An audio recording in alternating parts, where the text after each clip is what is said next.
Good morning, everyone. How is everybody doing?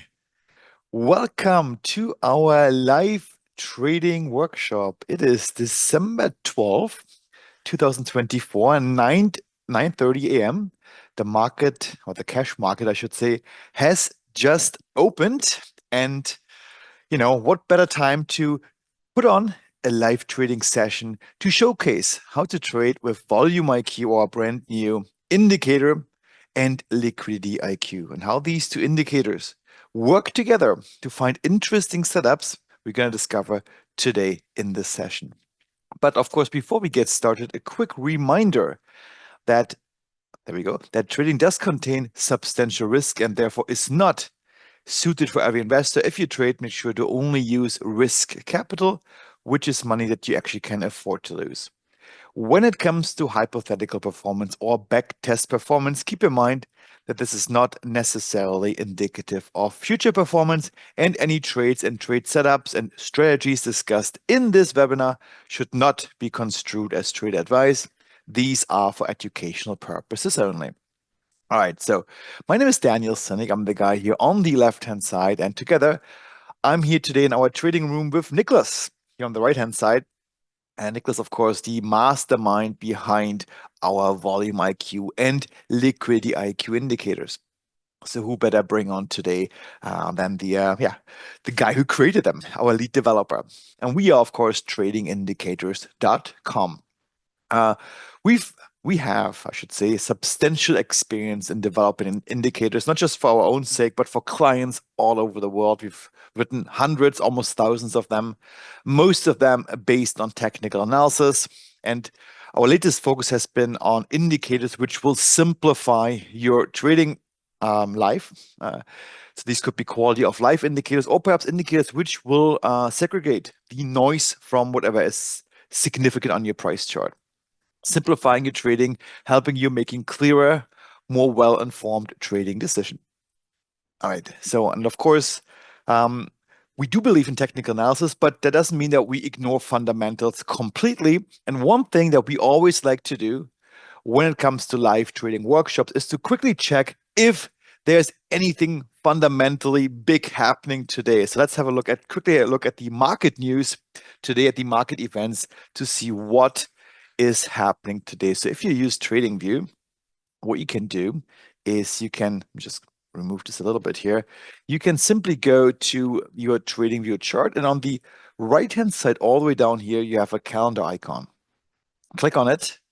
There we go. And you see all the upcoming economic events. And these are ordered by time, first of all, but you can also see how important they are. And this can be seen by this little gauge here with these little bars. So this is a level 2 event. Level 2 is the second most important level.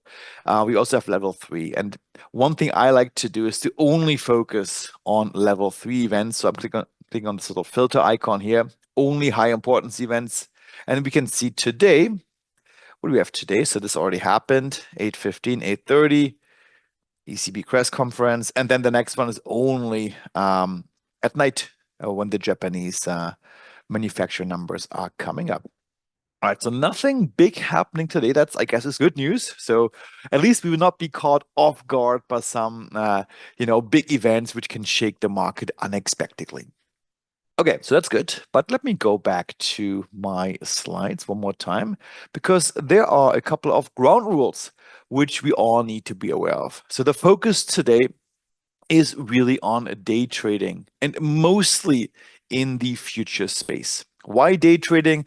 Well, because it's a 2-hour session, give or take. Let's see how things transpire. A 2-hour session, we strive to open trades and close trades within this time frame. So this only really makes sense for day trading.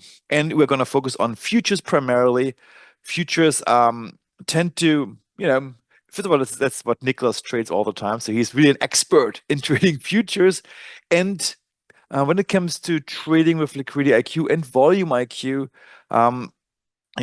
we used futures as our reference point. But this is not to say that this doesn't work with stocks. So we may look at some stocks as well as we proceed through this session. And also keep in mind, if you are trading on higher time frames, the technical analysis and the conclusions that we are drawn today, these are typically universally applicable. So if you're looking at certain setups, it doesn't matter whether you are a day trader or perhaps a swing trader, these are applicable across the board.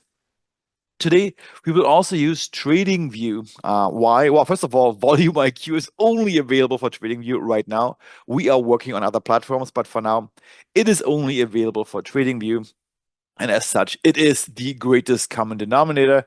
And even if you guys are not on TradingView, on Ninja or some other platforms, you should be able to follow along. TradingView is a free platform, at least in its basic version. So you can easily sign up and yeah, check it out or follow along quite easily. And also keep in mind that this is a live trading session.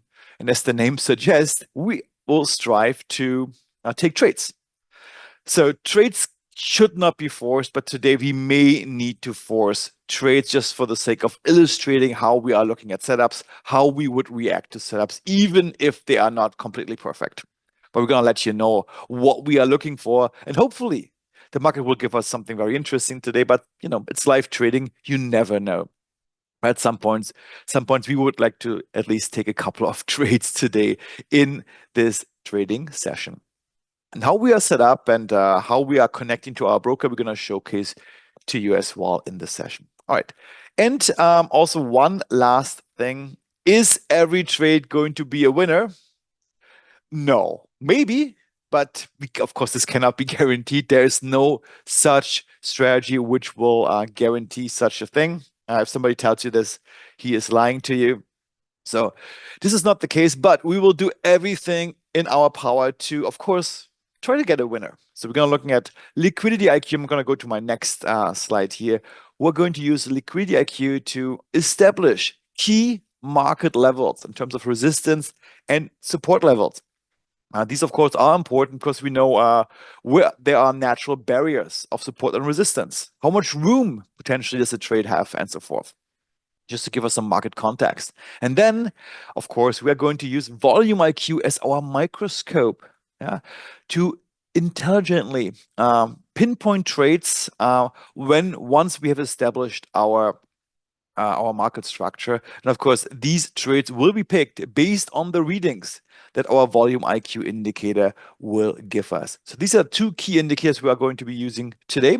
And as a supplement, we will also use, and of course, you will know it, MA Rush as our momentum bias, just to see, okay, what is the overall direction the market is heading to? Is it rather bullish or is it rather bearish? And we could use this potentially as an additional filter to qualify or perhaps disqualify some trade ideas that we are having. All right, so with this, and without further ado, just one last thing. If you guys have any questions, let me see if there are any questions coming in already. If there are any questions, please don't be shy. Put them into the Q&A box, and we're gonna get to these questions as we are powering through this live trading session. So the more the merrier, the more questions we get, the more interactive this session is, the better it will be. All right, guys, so with this, let's get started. And Nicholas, are you ready to take over the screen? Yeah, sure. To showcase you, first of all, how you are setting up. What Mm-hmm. do your charts look like? And perhaps also show our users how we are connecting to our broker, which is Interactive Brokers in this case. And of course, one quick reminder, we are using live money today. This is a live trading session with real money. It's not a demo account, it's our live account. So you guys can follow along exactly how we would trade it. All right. So Niklas, please take it away. Perfect. Okay. Morning, everybody. So let me share my screen here on TradingView. So the way I've got the browser set up here, and Daniel, can you see TradingView? Sorry, I have to stop sharing mine first. There we go. And now we can see it. Perfect. Okay, great. So what we're using is the trading panel on TradingView. And the way to get that is, down here, well, on a tab that doesn't have it, you click here, select your broker. We are using Interactive Brokers. So this first tab up here is going to be the tab we take trades from, using the little trading panel here on the right. So the way we've got it set up this morning is we're going to have two tabs for every symbol. I like to keep it one chart per tab. And the first tab on for each of these symbols is going to be the 5-minute chart. We've got volume IQ applied on both of the tabs. And on the 5-minute chart, we set liquidity IQ to the 15-minute. So we're getting a bit of a higher time frame. And then on the second tab for every symbol, I go and I put it on the 15-minute chart. So I get a little bit more of a bird's eye view of what's happening in the symbol to see, is what I'm thinking on the short term actually going to make sense if I end up holding this trade maybe till the close of the day? Does it make sense on a higher time frame as well? Otherwise, I don't want to take it if it looks a little bit iffy. And liquidity IQ on the 15-minute chart, I've set it to the 30-minute reference time frame. So let's look at some of these setups, and I want to start with one symbol that I think is setting up the nicest right now, which is MYM, which is micro E-mini Dow Jones futures. So on the 5-minute chart, what do I see here? Well, I see, let me just turn off volume IQ to start. On liquidity IQ, we have a very classic setup, which is a short break. We lost the support level, and now we're retracing. And this is usually called a short break retrace. And as we come up to support, oftentimes it'll act as resistance. And on the Dow contracts, we could see the downtrend's pretty consistent here for quite a while. So there is some reason to believe just on liquidity IQ that this could be a good area to short. Then layering volume IQ, I wanted to see, well, where might be the best spots to short? Well, if we look on the profile here, it's all sell pressure consistently throughout the every single level range. There's not a single one of consecutive buy levels. On the 15-minute chart with liquidity IQ in the 30-minute, I start to see, okay, well, there is a bit more buying pressure happening down here than was apparent on the 5-minute, like on the microscope there.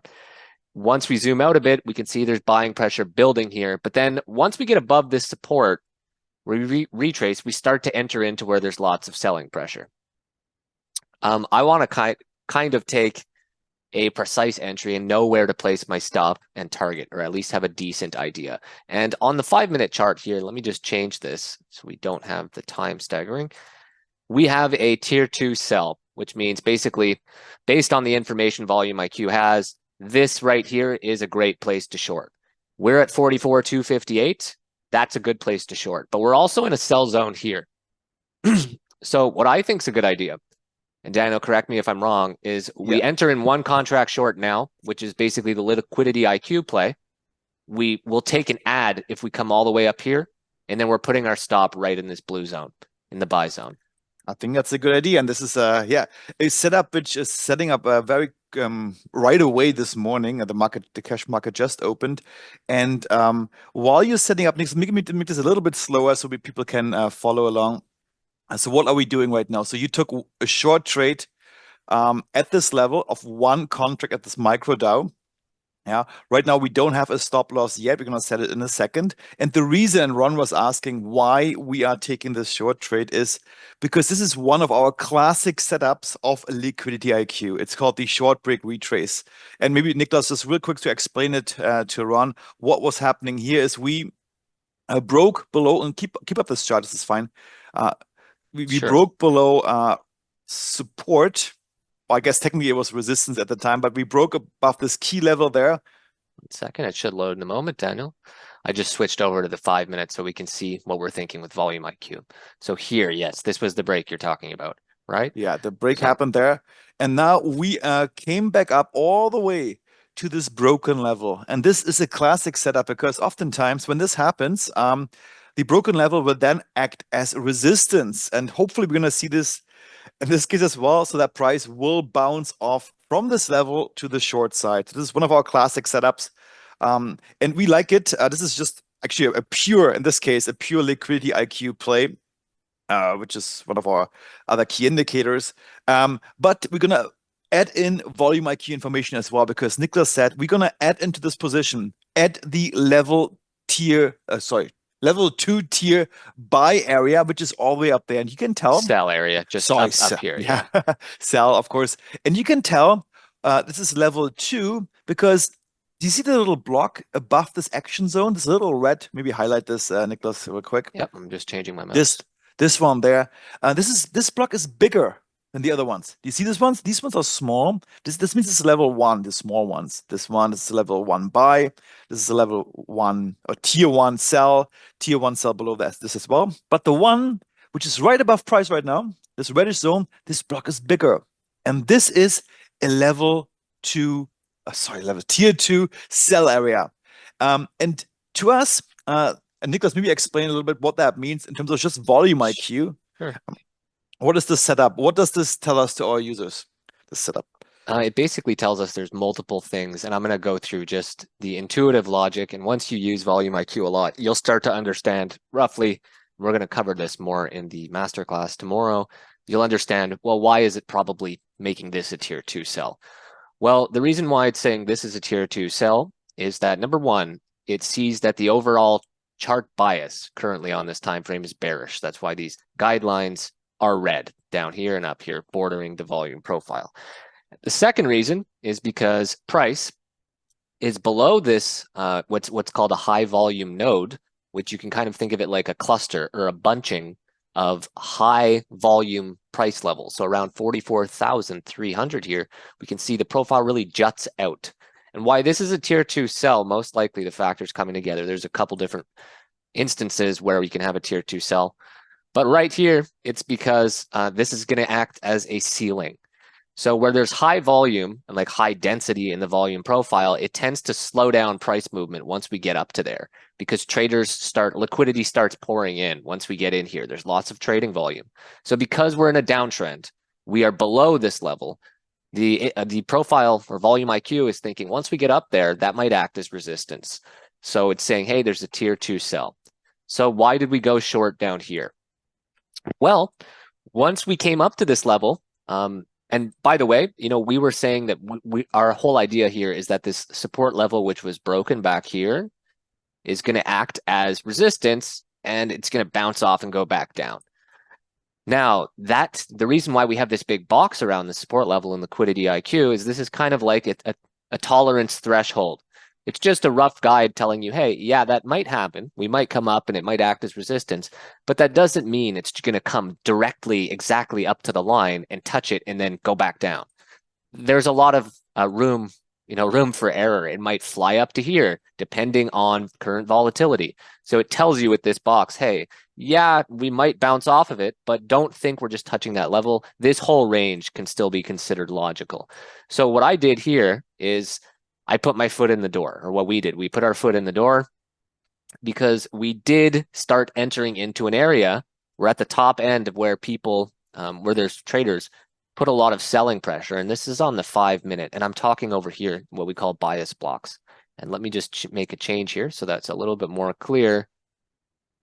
Across, extend across. So it's going to draw them leftwards so I can more clearly see where that stuff lines up. So I saw we were coming up into this area and we're at the top end. So I thought, hey, there's still selling pressure here and we're right there at the support level. Let's just get one contract in, not a lot of risk.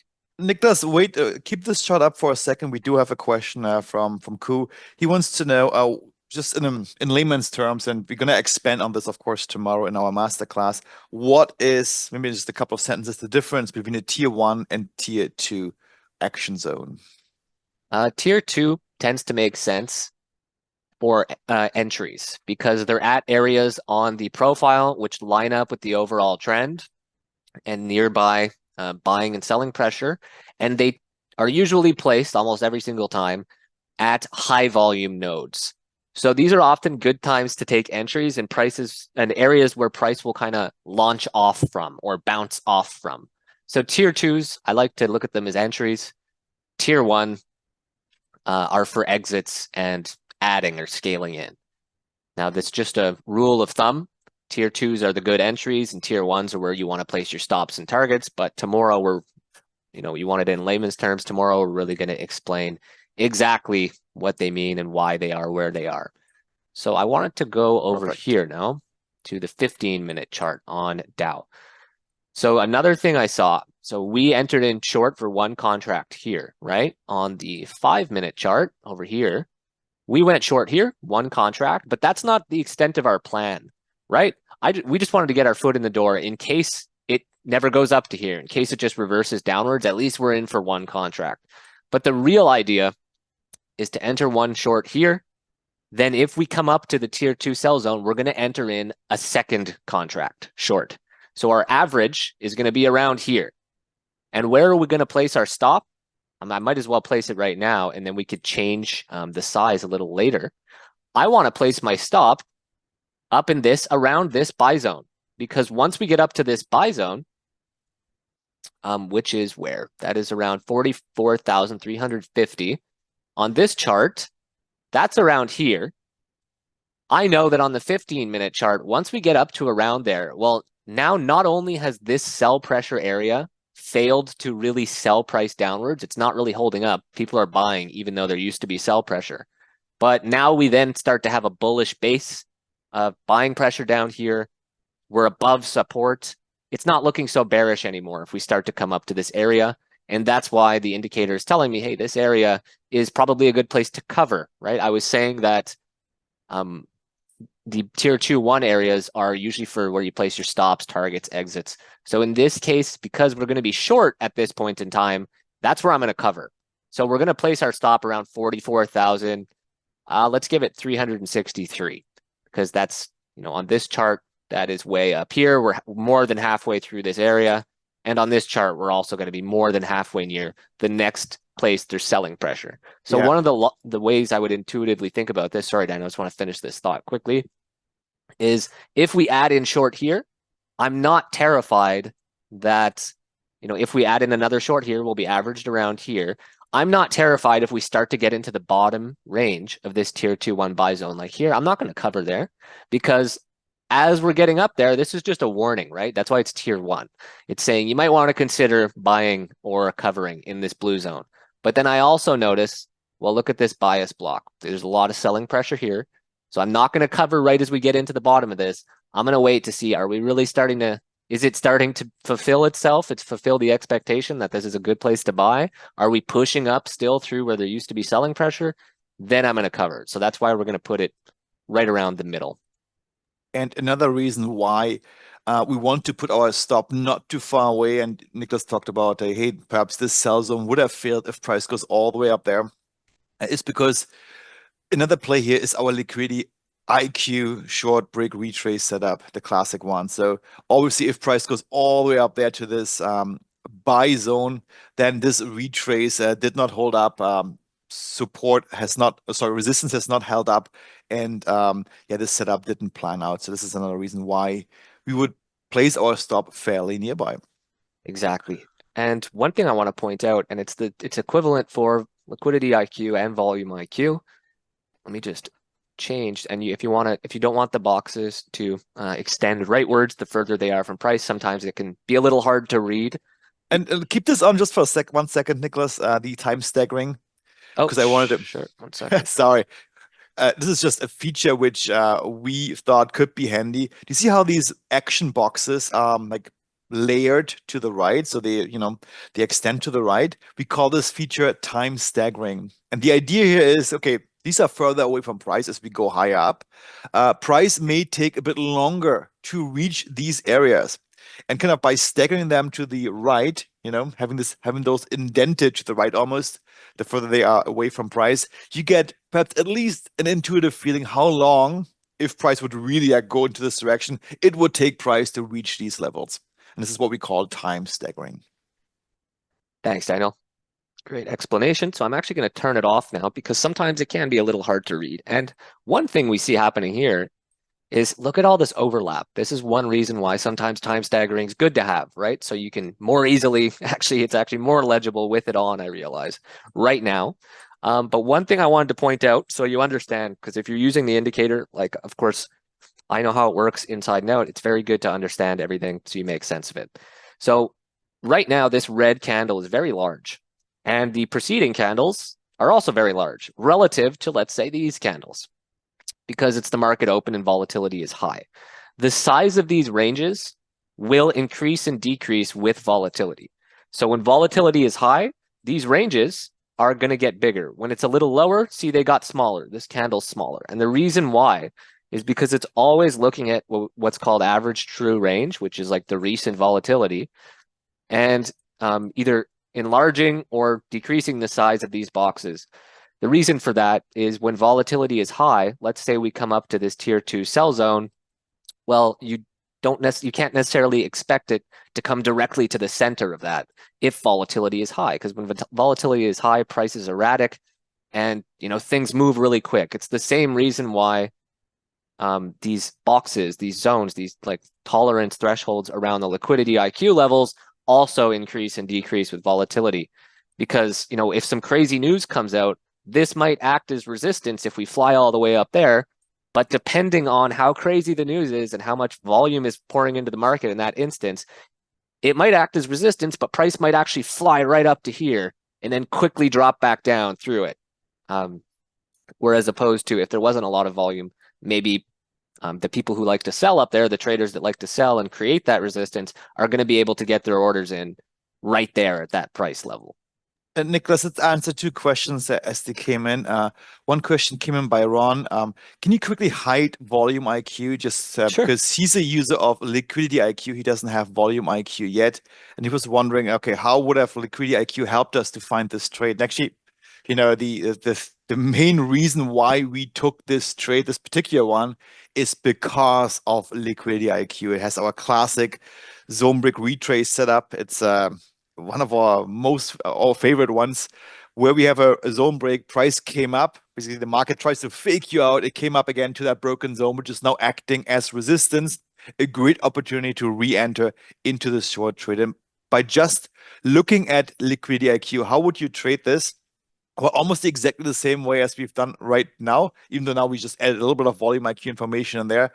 We would enter short as price comes up to this level, exactly what we've done. We place our stop loss above the level, because if price goes too far above and we may give it some room, then this setup obviously has failed. We want to get out of it. And the idea is that price now will continue in the direction of the breakout, in this case, the short direction. And this is hopefully what we're going to see. And one thing here, Daniel, just sorry to add on what you're saying, exactly, you would have done it here. And one tip for if you're just using liquidity IQ when I just use liquidity IQ, is for these retraces, you go short, you try to go short at the center, and then I would place my stop at the top of the threshold.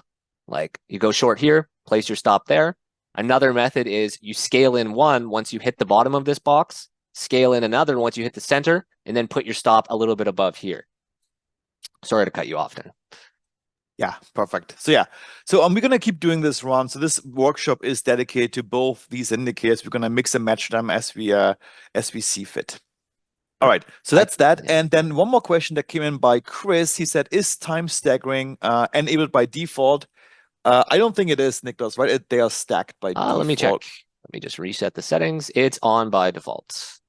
Okay. Unless this is an internal default version, but I mean, if it isn't on, then you just open the settings and click on for time staggering here. And I want to talk, Daniel, quick, because in case it happens while you're covering a question, why, because I might take the profits, why we might take profits and what the logic is going to be for taking the profits on this trade.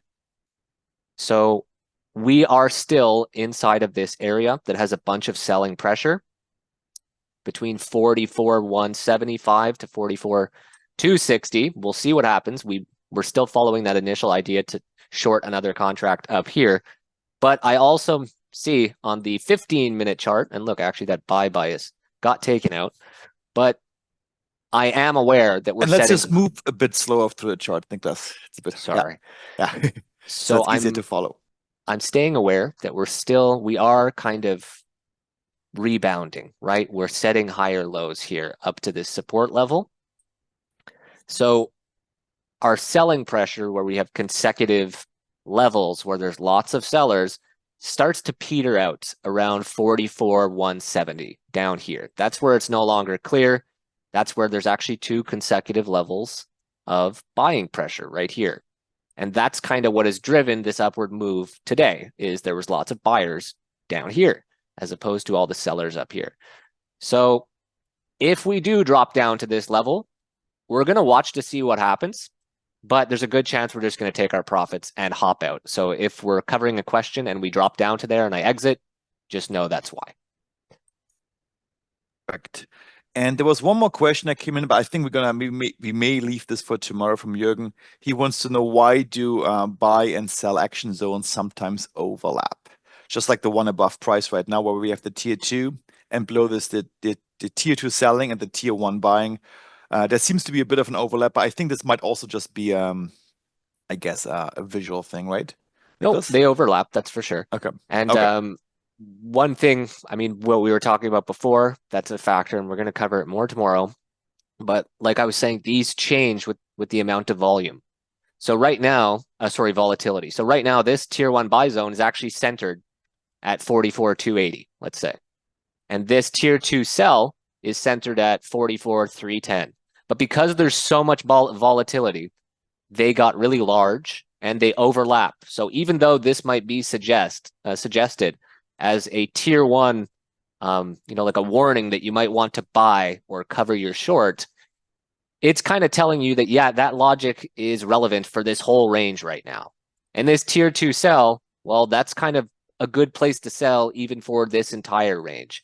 So it's really, I mean, of course, it's important to understand these are not buy and sell signals, right? They're interpretations of the volume profile telling you, depending on the trade you're in right now, or what you're thinking, or what setup you're trying to trade. Are you currently long? Are you currently short?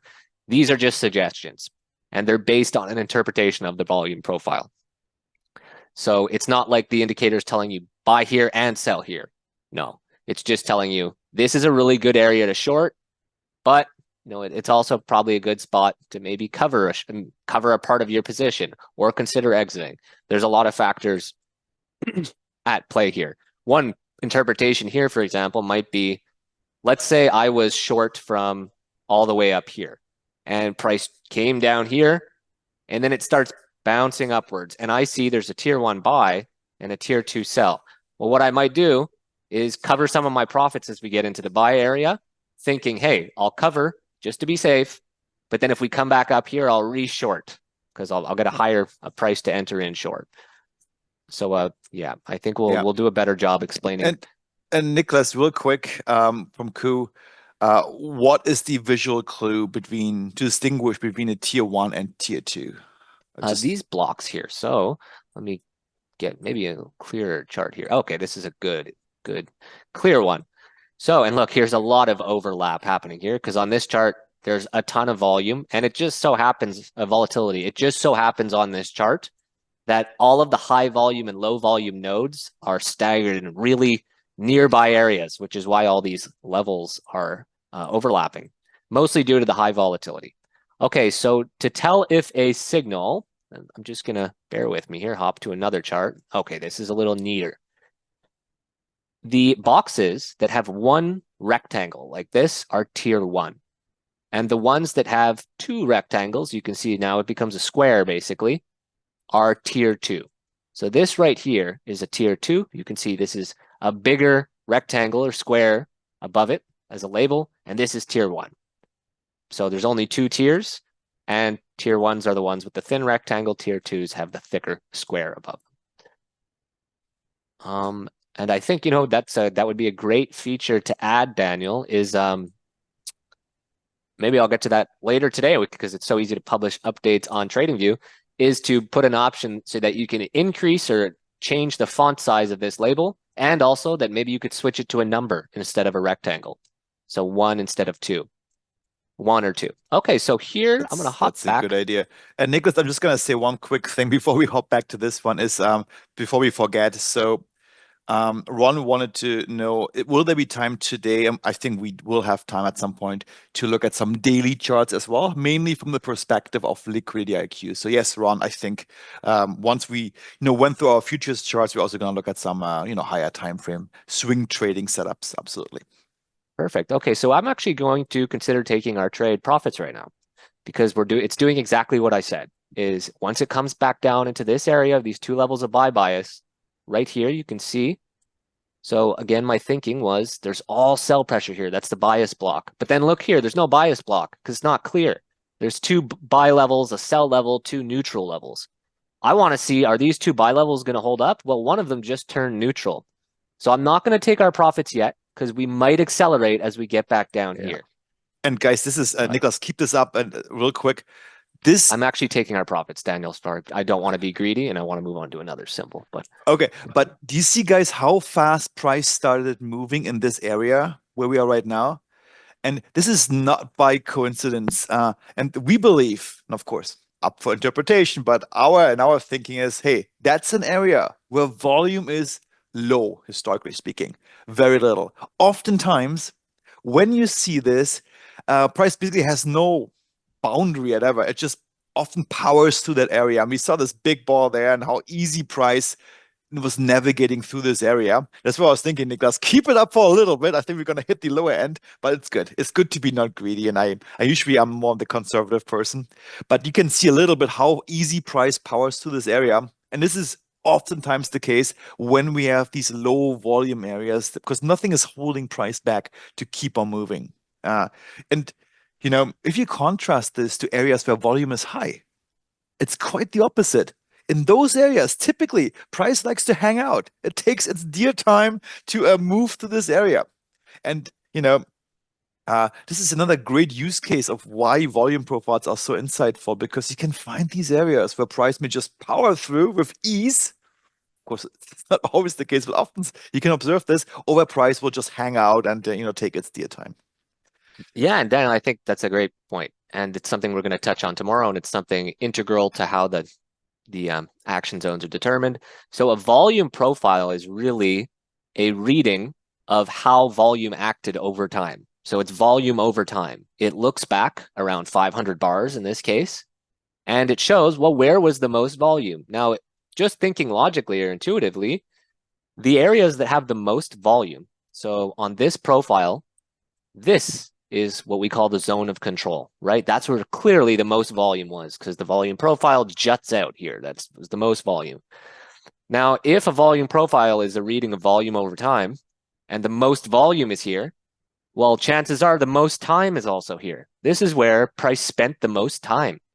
And the idea with using any indicator is that you're expecting history is going to repeat itself a little bit. So once we come up to these levels that have tons of volume, you might expect price to hang out a bit there because historically, that's where it likes to hang out. And if we zoom out, we can see, hey, yeah, look, it's not moving so quick once it gets here. Once it gets out of there, look, boom, it flies out of there. Once it gets below there, boom, it drops down. Boom, it drops down. But once it's actually at that area, it likes to chill out, which is why that's the biggest volume area. And down here, I mean, look, I took our profits and we're dropping a little bit more, but I wanted to get us onto maybe a different chart and not be greedy. One thing that would have been a good idea is as we entered into that new, and by the way, the reason I took our profits is because we dropped out of this sell cluster here, this bias block, into an area that was neutral.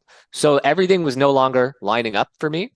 And I thought, hey, it's just good to get it. And let's look at a different setup. Let's not be greedy because it did have a quick drop. But what you could have been thinking, and maybe what I should have been thinking, was, yeah, it's neutral. But if we get into this sell bias block, and I was aware of this, I just wanted to snag our profits while we had them. If we dropped through that neutral area down into here, it could have been a good idea to short more because now everybody who's long or who was buying this morning all through here, well, now they're back underwater because now maybe they bought thinking we're going to go up today.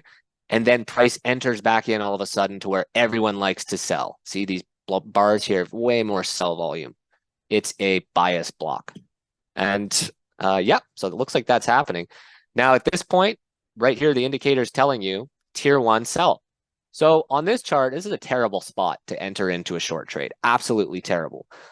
In terms of reward to risk. Doesn't mean it's not going to be a good trade. But look how far price whipsaws here, right? It's not unbelievable that if you short here, in 5 minutes, we're not going to be all the way back up here and you're 100 points down. The indicator's telling us the best spot to have shorted is all the way up here, tier two. We also found a good spot to short. And another thing the indicator is telling us is if you're short and we make it all the way back up here, you should start covering. Tier one buy, tier one buy, tier one buy. It's telling you don't short, cover, cover, cover until you get up to here. Then you should short. But if you were already short, this is a tier one sell because like Daniel said, there's no volume down here and people like to sell. So there's a chance it's going to accelerate. And logically, obviously, it'll accelerate because that would be a new low of the past probably several weeks. So yeah, or at least, yeah, several weeks. This is a low. If we come down to this level right here, this is the lowest we've been since the third week of November. So very bearish on this symbol. Maybe I should have held it a little longer, but we'll wait for it to develop. And Nicholas, keep this on for 1 second, just to cover one more question as the question came in. So now I understand what Jürgen wanted to ask with the overlap question that we had prior. Because if you go slowly up to the area where we were thinking of or where our stop loss was before we closed up the trade. So where was this area? I think it was all the way above this tier 2. It was here. It was in this range. Yeah. So Jürgen wanted to know, and Jürgen, we're going to cover this in more detail tomorrow in our masterclass, but since we're at it, why not right now a little bit? So he wanted to know this tier 1 buy area is within, at least it seems so, within a bearish bias block. Like this bigger reddish area, around this whole area, and the action zone of the tier 1 is overlapping. Why is this, Nicholas? Just in maybe 1 or 2 sentences, and then we're going to move on to a different chart. So why is this overlapping with this bias block? Yes, that's right. That's the logic here is because below this box, and when we cover it, in detail, it's going to be probably a little easier. This box right here isn't really affecting this because this buy, tier 1 buy, is being placed immediately above this tier 2 sell. So let me explain it. So here we have a tier 2 sell, which is going to be showing up at a high volume node where there's tons of volume. And the idea is that this will act like a ceiling on price. So if we come all the way up there, it's saying, hey, it's a good spot to short because this might act as resistance.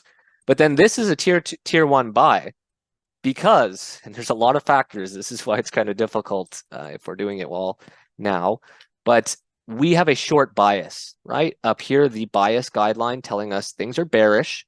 So the tier 2 is going to be a sell. The tier 2 is a sell. But then if this high volume node gets broken right here and we enter up into this low volume node, even though people like to sell here, that's not good from a short perspective. If you go short at what everyone seems to be expecting is resistance, the high volume, and then it breaks above that and we're in a low volume node, well, like Daniel was saying before, low volume nodes tend to cause price to accelerate. And in this case, it wouldn't be so bearish anymore. And the direction it's going to accelerate if this level gets broken is probably upwards. Once we get to this low volume node, you can see this kind of cutout in the volume profile. That's where this tier 1 buy is centered. So the indicator is basically saying here, look, yeah, people like to sell there in this zone, but if we come all the way up to there, that's probably not that important anymore. If this was the area to tier 2 sell, like this was the best spot to enter a short, well, if price goes above there, well, that's not very good for anybody who went short, is it? So it's placing the tier 1 buy above there and ignoring this cluster. And there's some cases where the cluster does get taken into account, like conditions for tier 1s. In this case, it's not, because like I mentioned at first, it's because this low volume node is right above the tier 2 sell. So it's basically placing this as a spot to tell you to place your stop loss. Normally, and we'll cover it tomorrow, the tier 1 boxes are not affected by clusters like this, by bias blocks. The signals that take into account the bias blocks more heavily are the tier 2s, but there are different conditions. Yeah, that we'll get into detail on. Perfect. Thanks, Niklas. All right, guys. So this was a good start, I should say, of our live trading workshop. We got a beautiful setup, mainly driven, in fact, by Liquidity IQ, but confirmed by Volume IQ. And Volume IQ, of course, helped us to time our exit and also figure out where our stop loss is. Both very important aspects, and perhaps even fine-tune where these stop losses should be. If you only have Liquidity IQ, you may think, okay, let's put it there, but perhaps sometimes Volume IQ could say, hey, maybe tweak it a little bit because of what's happening in the volume profile. Yeah, and Liquidity IQ, I think a good thing about why they go so well together is because Liquidity IQ is giving us the big levels, right? Like this support. But if you're using these boxes as stop loss levels, Oftentimes we'll place it, and if you use the like on chart targets, automatic targets and stops from Liquidity IQ, you'll see they're never placed directly at the top or bottom of the box because these boxes are largely arbitrary. They're just based on current volume. You can see watching now, they're changing all the time. So that's why it's good to use Liquidity IQ for these setups, because it offers great setups, but then use Volume IQ for the more precise, where should I really put my stop? Where is price probably going to start to accelerate? Because Liquidity IQ, in essence, is just focusing on higher time frame resistance and support levels. And Volume IQ is telling you, well, where are the little intricate turning points, within those boundaries. And down here, we covered, right? Why did we cover? We covered because we entered into a neutral area around here. And what's happening now? Well, what was our fill? Our order was filled at 44,150. And look, now we're at 44,152, 156. So I'm glad it wasn't that unwise yet. Oftentimes you don't want to bet on something that happened like this. Like if price has a bunch of volatility, we get a quick, good trade. I don't really like to bet unless it's a very steady trend at a different point of the day, not shortly after the open, and there's less volatility. I'm not going to bet if I'm already in a profit that the volume profile is going to be broken through. Like in the last 500 bars, this has been the range, like the story of price. If I'm already in a profit, I'm not going to be betting that, we're going to go even below the lowest low. Because that's kind of gambling a little bit more unless you have a really, really nice entry. So I want to go to a different chart now. Yes, and guys, for those questions that just came in, we're gonna cover those, but let's just move on to a different symbol, and we're gonna answer these questions in the context of a new symbol, just to change it up a little bit. So please, be a bit patient. Perfect. Okay.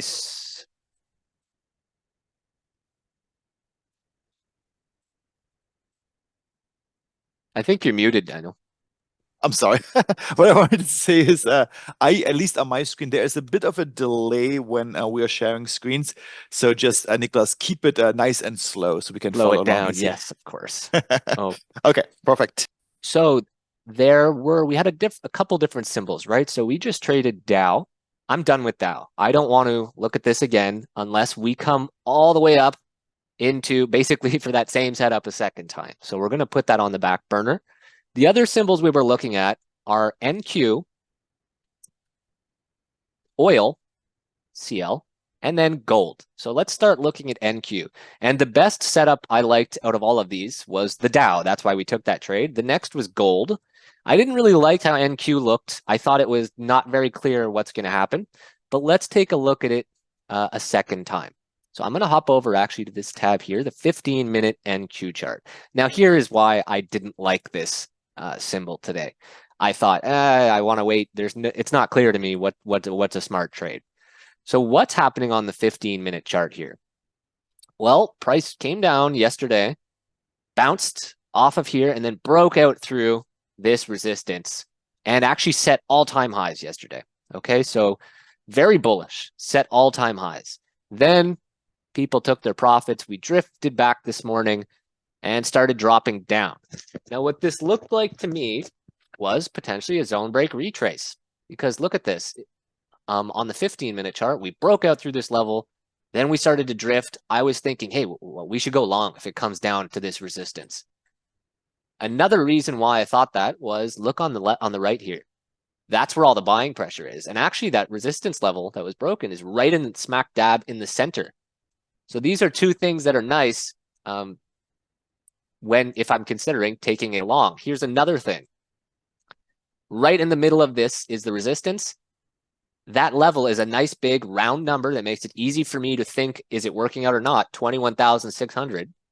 And right below that level is not a lot of volume. It's below the end of the range where people are buying, and the indicator is telling me that's a tier 1 sell. So I'd be going long here, and what we call this is kind of like a floor, and this is a trap door. So we'll talk about that a bit tomorrow. But you can see there's like a shelf of volume sticking out here.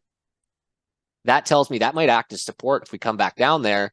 And then that's like the floor. We can use that as our entry. And then the trap door is right here. There's no volume. And that's why the indicator is saying tier 1 sell.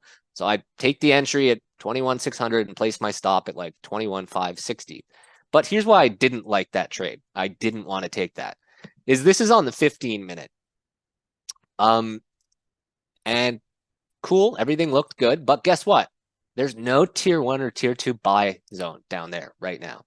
Even though we saw this, and you don't have to go just off the tier signals here, but the best buying spot the chart's saying is actually down here in the lower 21,500 range. That's what Volume IQ is telling me.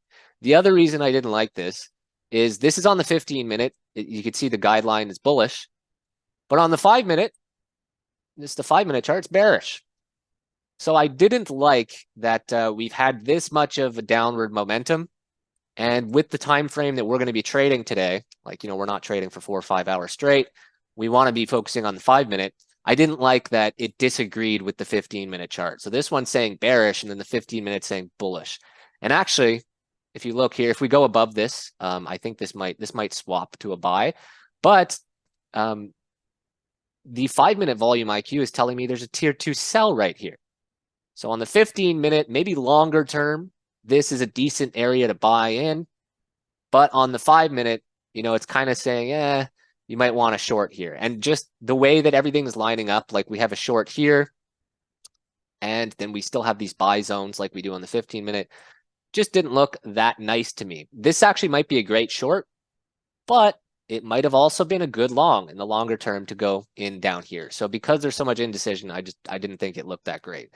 One thing I would be thinking, though, if I wanted to take more risk right now, which I don't, because I don't want to be taking risky trades, is go short here, place my stop up in this zone, and then if we come down to this short again, and then start to cover as we drop below that resistance level. But I really don't think it's that clear.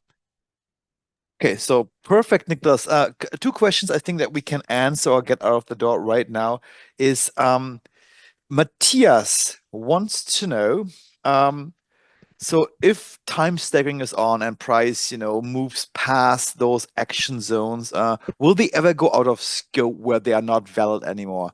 And I believe the answer is no, because the volume profile is constantly updating these action zones, and what you see displayed on your volume profile is always valid. It's always in play. There's no such thing.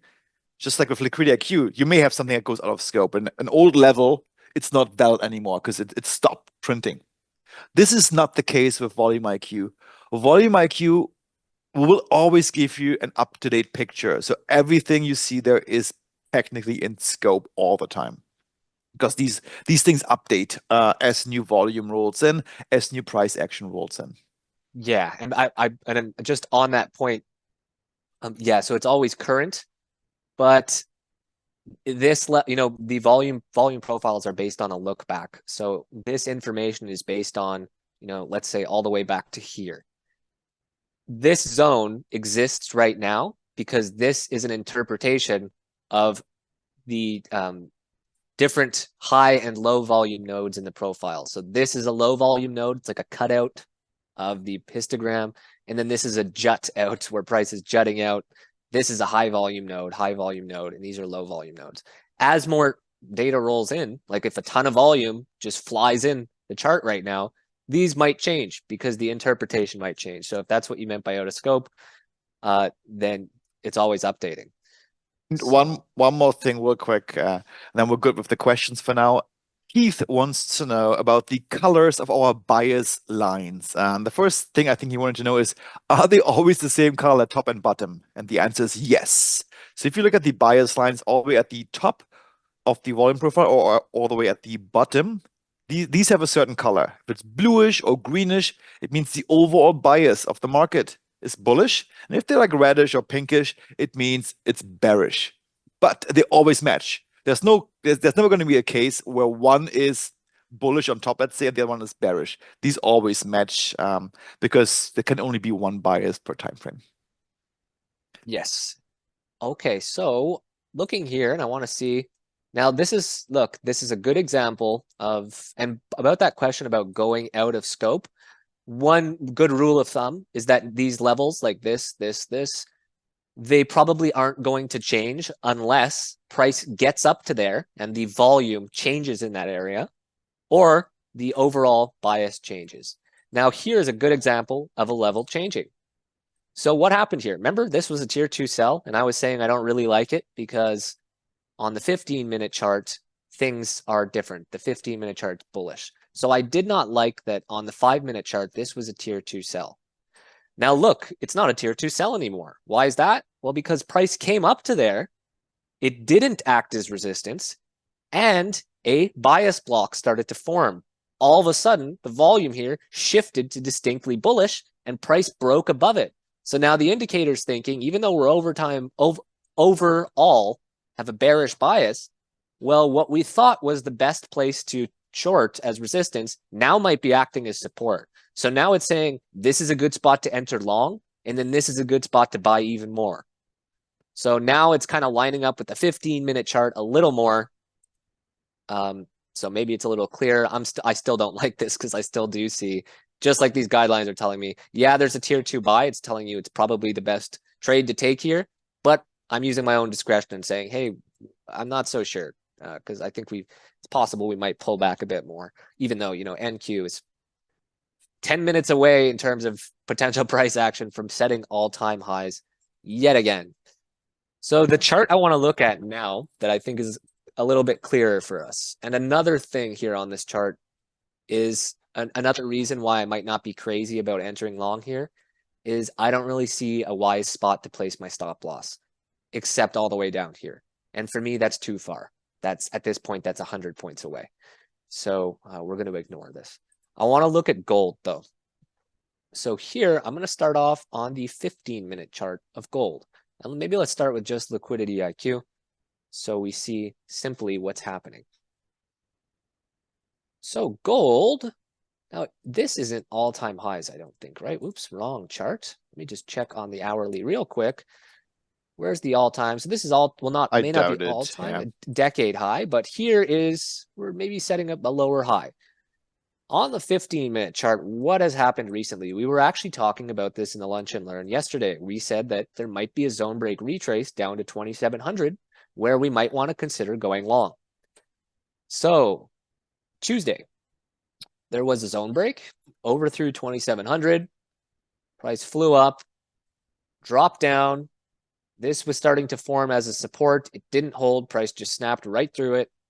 And now we're starting to see a little bit of indecision here. And I think most gold traders are probably thinking, oh, is it going to hold 2,700? Or as we see, when I zoom out more, is this going to be, the start of another one of these moments where price really drops down 100 points? So I think that's kind of the line in the sand here, 2,700. So I just take that context. Let's put now liquidity IQ and volume IQ on. And I want to take a look here. So I'm going to turn off mentor mode on liquidity IQ to get rid of this label. I don't want it cluttering. I want to see what's volume IQ saying. Well, volume IQ on the 15-minute is telling me things are now bearish. That was a pretty crazy swing downwards. So the trend overall is not very bullish. Around 2,700, there's a lot of people buying. So that kind of confirms the idea that maybe this is going to be a good zone break retrace. There's support. We can see there's a nice bias block here of bullish. But it's also telling us, if you're long, maybe you want to just get out of the trade, because if it doesn't hold, there isn't really that much volume here. It might accelerate downwards quickly. And then beneath there, it's all neutral. It's unclear if people are going to be buying or selling. I think if 2,700 gets lost, people are probably going to be selling. And there's a tier 1 sell here as well. So this is the 15-minute chart. Look, this is such an odd chart. We're pretty much in like kind of a magnet zone here. We're in between this, which is actually supposed to be support above us. And then we have a resistance here. So we're right between like a rock and a hard place, 2,720 and 2,700. And above us, there's a lot of sellers, and below us, there's a lot of buyers. So it's super hard to tell what's going on. It's kind of like a coin flip here. And if I go to the 5-minute chart, but it might be an interesting trade. If I go to the 5-minute chart and turn off the mentor mode, I want to just see a little bit clearer. The 5-minute chart, well, we haven't been down below 2,700 in the last 500 bars on the 5-minute chart. So that's like the end of the volume profile. Just like on this chart, there is a sell bias block in the 2710s. So let's say here, 2710 to 2720. Personally, I'm going to stay away from this, but I do think it would be a decent short in the 2715 to 2725 range, maybe expecting this level to act as resistance. So this support that was broken, kind of like a short bounce to expect this to break, because I can place my stop loss right there. If 2720 doesn't hold as resistance, I'll just get out. But I do think if we get out of this sell bias and we end up here, well, maybe we're going to be rebounding back to highs. But I think this is a cool short if we do come up to 2720. It's very easy to place our stop here, and it's very easy to take profits once we come back down into here.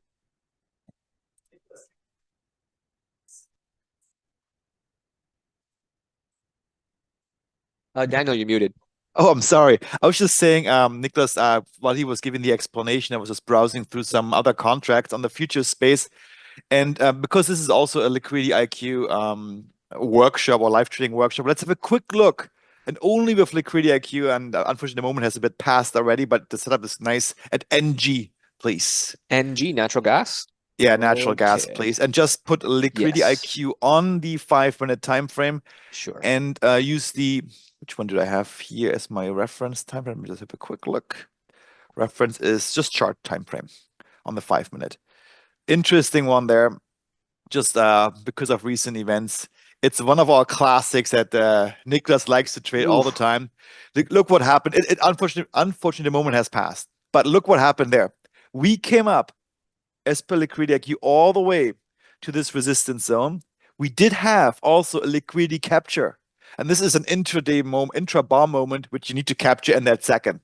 A high volume bar approaching resistance. And oftentimes that's a sign of a reversal. And look how price rebounded from that level almost immediately. Unfortunately, we're not too far away to act on that trade, but that could have been, had we had an alert on this and had we monitored this, could have been an interesting idea to short this contract right there. So I just wanted to let you guys know that, hey, if you are just using Liquidity IQ, of course, there are also prime setups that you can find that way. And Nicholas, real quick, one more time, please put on the volume profile here, because I would like to show where the volume profile may not get you the information that you want. It's in this case, because price wicked up into an area where there hasn't been any bars yet. So the insights that volume profile can get you at this level are very limited, because only a couple of bars or 1 or 2 bars have been in this price area in our look back period.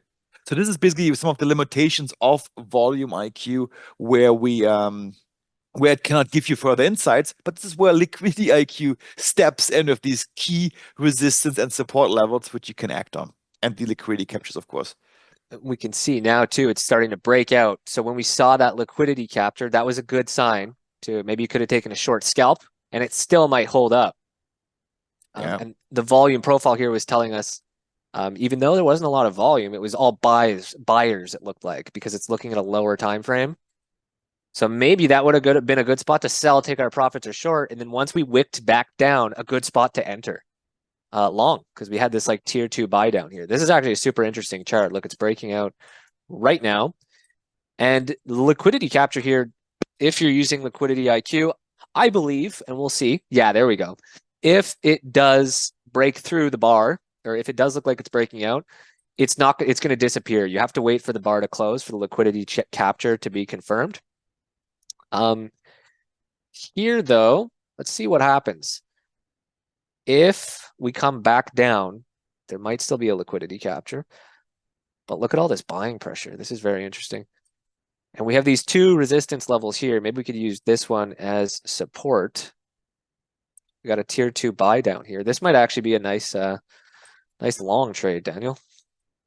Yeah, let's see what happens. Let's keep an eye on that. NG natural gas. This by the way is not the micro contract. I believe it's the mini one, but it's okay.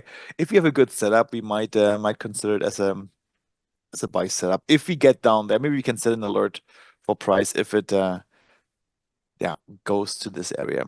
Sure. And I'm just going to cycle through some of our other charts there to see if we're not missing anything important.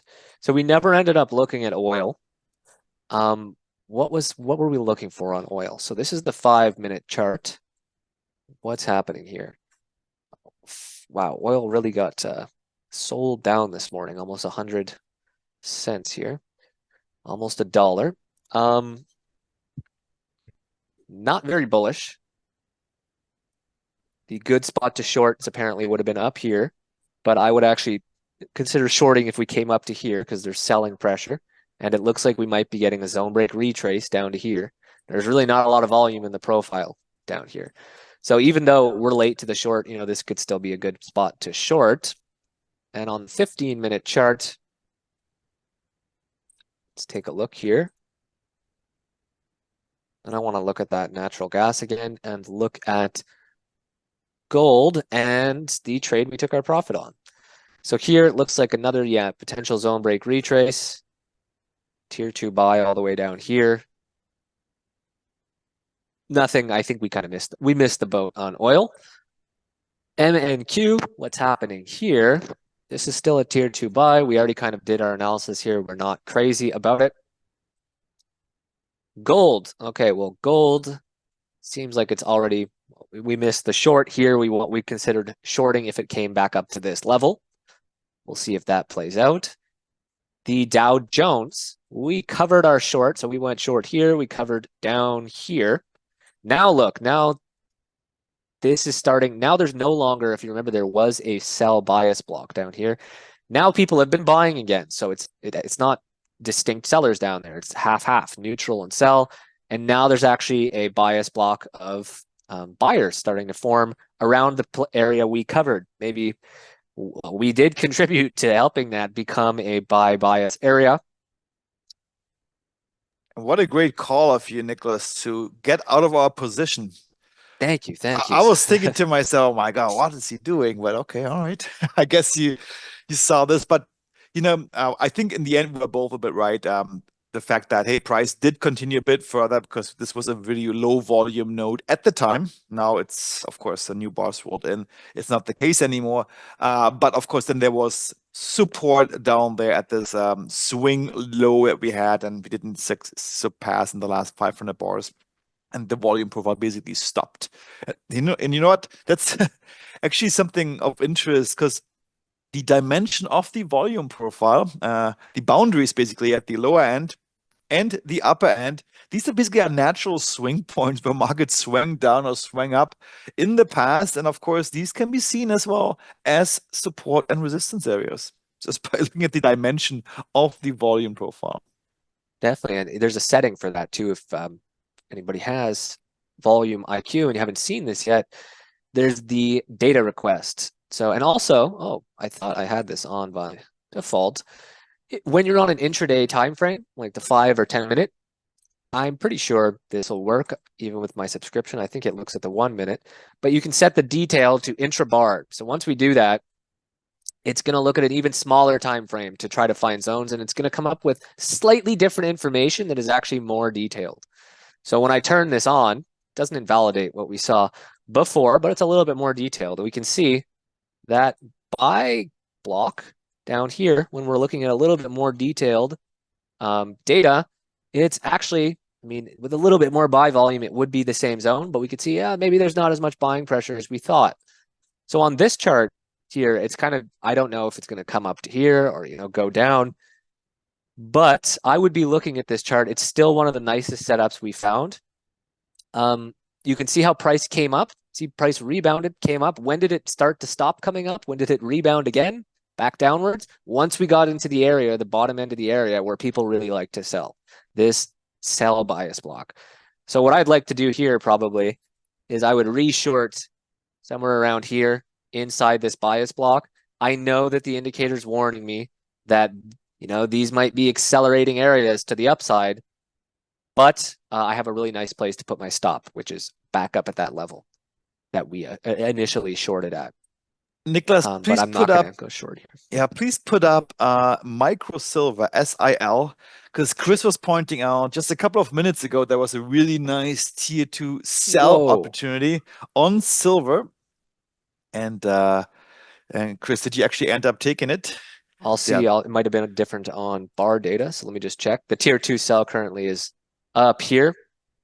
And let me just check the, oh, it's the same thing even when I use intrabar data. Good. And look, a nice thing also about that. Look, holy God, look how much selling there is. Another thing that's really nice about that tier 2 sell is that it was leading, it came up as price was drifting towards a support. So you might be thinking, oh, if I short here, well, what if it goes and breaks support? I can have a nice profit. And right now, the indicator is kind of telling us if you're short, you should probably be covering. And if it comes up to here, cover again, because there's probably a rebound inbound. There's been a lot of selling on this morning. That's probably one of the bigger moves of silver in the last little while. Very nice example. And Chris said he took that trade, so congratulations, Oh, great, Chris, nice. to take that trade. Um, and did you actually act on that tier 2 selling when it popped up, or did you use any other discretion or information to take that trade, Chris? Maybe let us know in the chat. All right. I'm back on a micro natural gas here. Let me just put liquidity IQ in the 15-minute. I think this is the nicest one for us to watch the current moment. There's a lot of buying pressure here. That would be risky because it's a zone break. But if we pull back a little bit, maybe to like 3.4, I think that's a good, or 3.39. That's a good place to enter long for one contract and then enter another if we come down to the tier 2 buy. Great. And just Chris, by the way, confirmed on silver. He placed that trade, the sell trade, purely on based on volume IQ and the Oh, tier awesome. 2 sell levels. Thanks, Chris, for putting our indicator to action and yeah, having a successful trade. Look at Awesome. that. Yeah, that's very nice. Yeah, look, you can see that's the best spot to sell, and nowhere else is the indicator right now saying to sell. And if we do go back to replay a little bit, so let's replay maybe back to here. There's a chance. Well, actually, no, the volume profile wouldn't even have any levels there at that point because we hadn't been down there. So, yeah, those buy areas came up afterwards. Great. All right. Okay. Nicholas, can we look at ES? I think this is also something that Sure, we yeah. haven't looked yet, just to see. Often it's somewhat similar to what's going on NQ, but let's see, perhaps we do see some insights on ES this morning. So ES, wow. There's a lot more selling pressure, it looks like, than NQ. Let me just take a side by side here. So And actually, let's do MES just so we are to be consistent with the sure, micro yeah. contract. It looks like MNQ set an all-time high yesterday, and MES set an all-time high last week. So MES is having a harder time pushing up this week than NQ. We can also see that very distinctly, and just bear with me, I'm hopping over this other tab, and I'm going to open MNQ on the same time frame.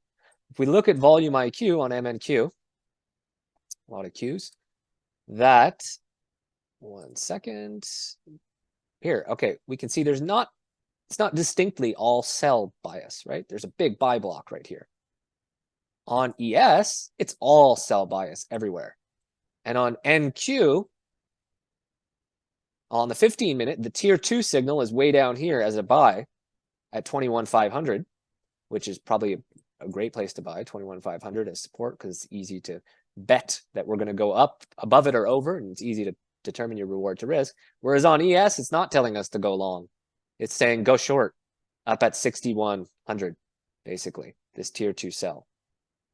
So a very different picture.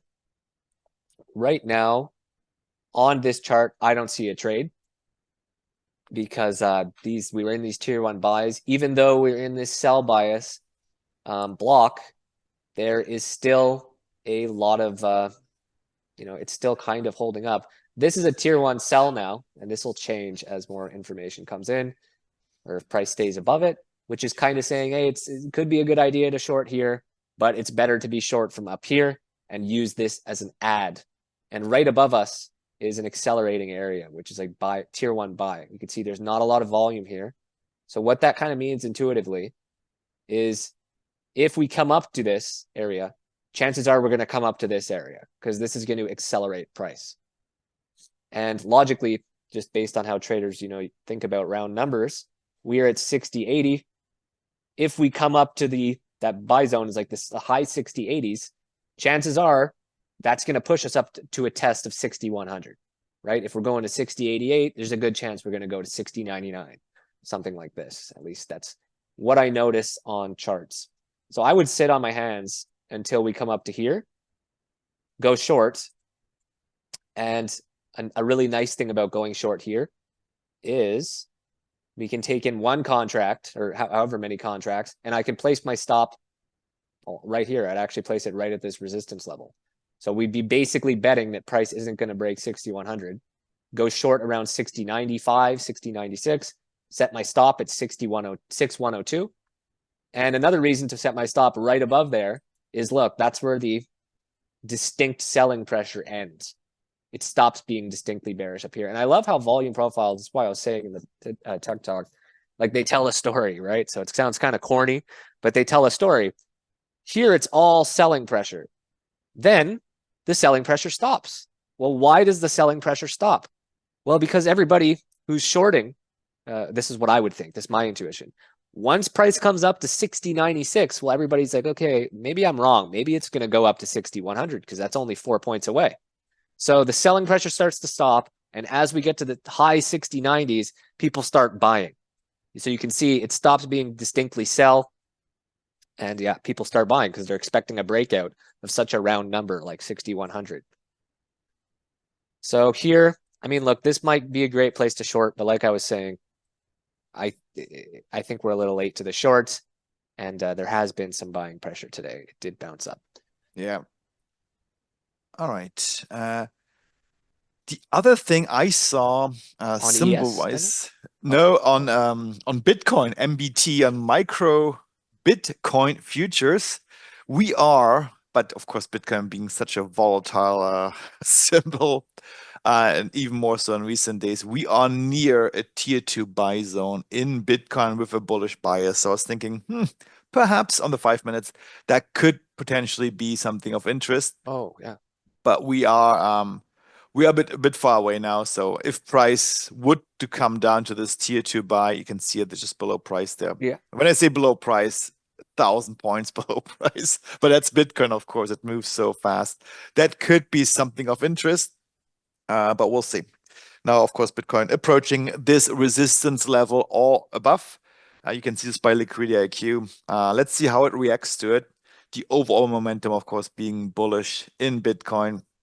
And, I would not be surprised if Bitcoin would just power through it, but we'll see what happens. And if we retrace from this level to our buy zone there, maybe that could be something of interest to get in. Of course, our stop loss would be quite far away, but at least something to think about should price actually come to this level. And that's a good point, Daniel, like about the stop loss being far away, because we'd probably have to, or it would logically make sense to use this as a stop. But it's not the end of the world using this as or I wouldn't set my stop loss anywhere above that, because this is all buying pressure in this area. So if we do buy here, we're not terrified if it starts to drop down into here because it's a buy block right below us. So even though it drops, we might expect buyers to sponge and absorb the sellers, and then we bounce back up. So that's something important that we're going to talk about too in the masterclass, is how to identify the ones with good reward to risk based on nearby zones, and take into account things like the bias blocks and the action zones.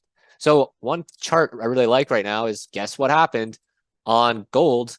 We were saying it would have been nice to short between the 27.10, 27.20 range and set our stop at 20 above this sell block, like 27.22, because we were thinking it might drop down, and it's dropping down.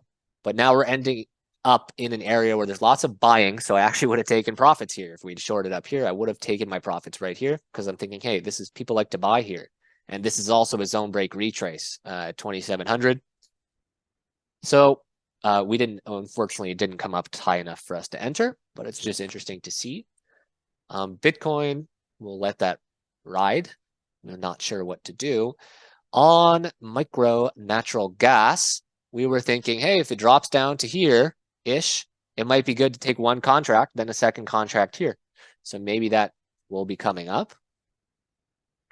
What else do we have? Silver, what's happening? It is almost still dropping. Silver is dropping. Chris, are you still in that trade? Oil, yeah, it's dropping like crazy. And yeah, look how bearish this is, which is I'm sure has a reason why the indicator is saying buy, buy, buy, buy, buy, because you know, you should probably take your profits if you're short to some extent. Natural gas, keep an eye on.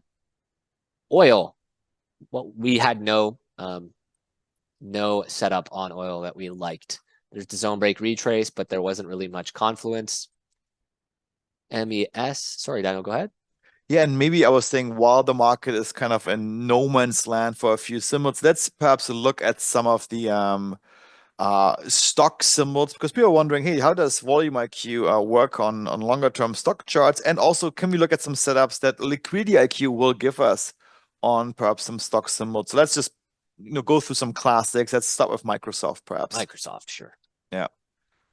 And just to just keep on liquidity IQ on as the first step, and then we're gonna move on to some other ones. So this is Microsoft, and I have no idea. We didn't rehearse this, of course, but it was requested. So let's have a quick look at what Liquidity IQ will do. And is this on the chart time frame? The reference? Yeah. Yeah, it is. Yeah. Perfect. Chart time frame, a little bit crazy looking, but yeah. So of course, we are on the daily time frame now, and the context this was asked was, hey, how can we use Liquidity IQ and Volume IQ for swing trading? And perhaps that's a good example. So here, Microsoft on the daily, obviously a swing trading time frame, but we can already see right off the bat that the levels that Liquidity IQ is printing, they seem to be holding up quite nicely. Look at how price reacted to those levels that Liquidity IQ printed on the chart, the support and resistance levels across the board. And of course, you get all the same reads that we get on the smaller time frames. You get liquidity captures, you get your zone, your support and resistance levels, you get your zone breaks, and so forth. So that's all good. And here, price is approaching this resistance zone on top, and we may see some resistance there, as the price suggests, and price may bounce off from it. So let's now add in, just to see how it looks, let's add in Volume IQ to the mix to see what insights we actually can get from Volume IQ on this time frame. And by the way, guys, how Volume IQ works on higher time frames, that's going to be covered in our master classes as well, either in tomorrow's class or the follow-up session, most likely the Friday afterwards. All right. And so if we get, I think I just had what's called a calculation timeout.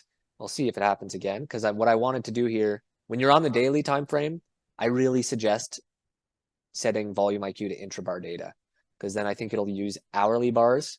It's a lot better than daily bars when you're on such a high time frame. Okay. So what do we see here? We have no action zones anywhere near price, really. The only one is this tier 1 buy. And why is this a tier 1 buy? Well, because we have buy bias over here in this area, and there's not a lot of volume here. Obviously, this is near all-time highs, I believe. So what the indicator is predicting here is that once we get up here, price is going to start to accelerate.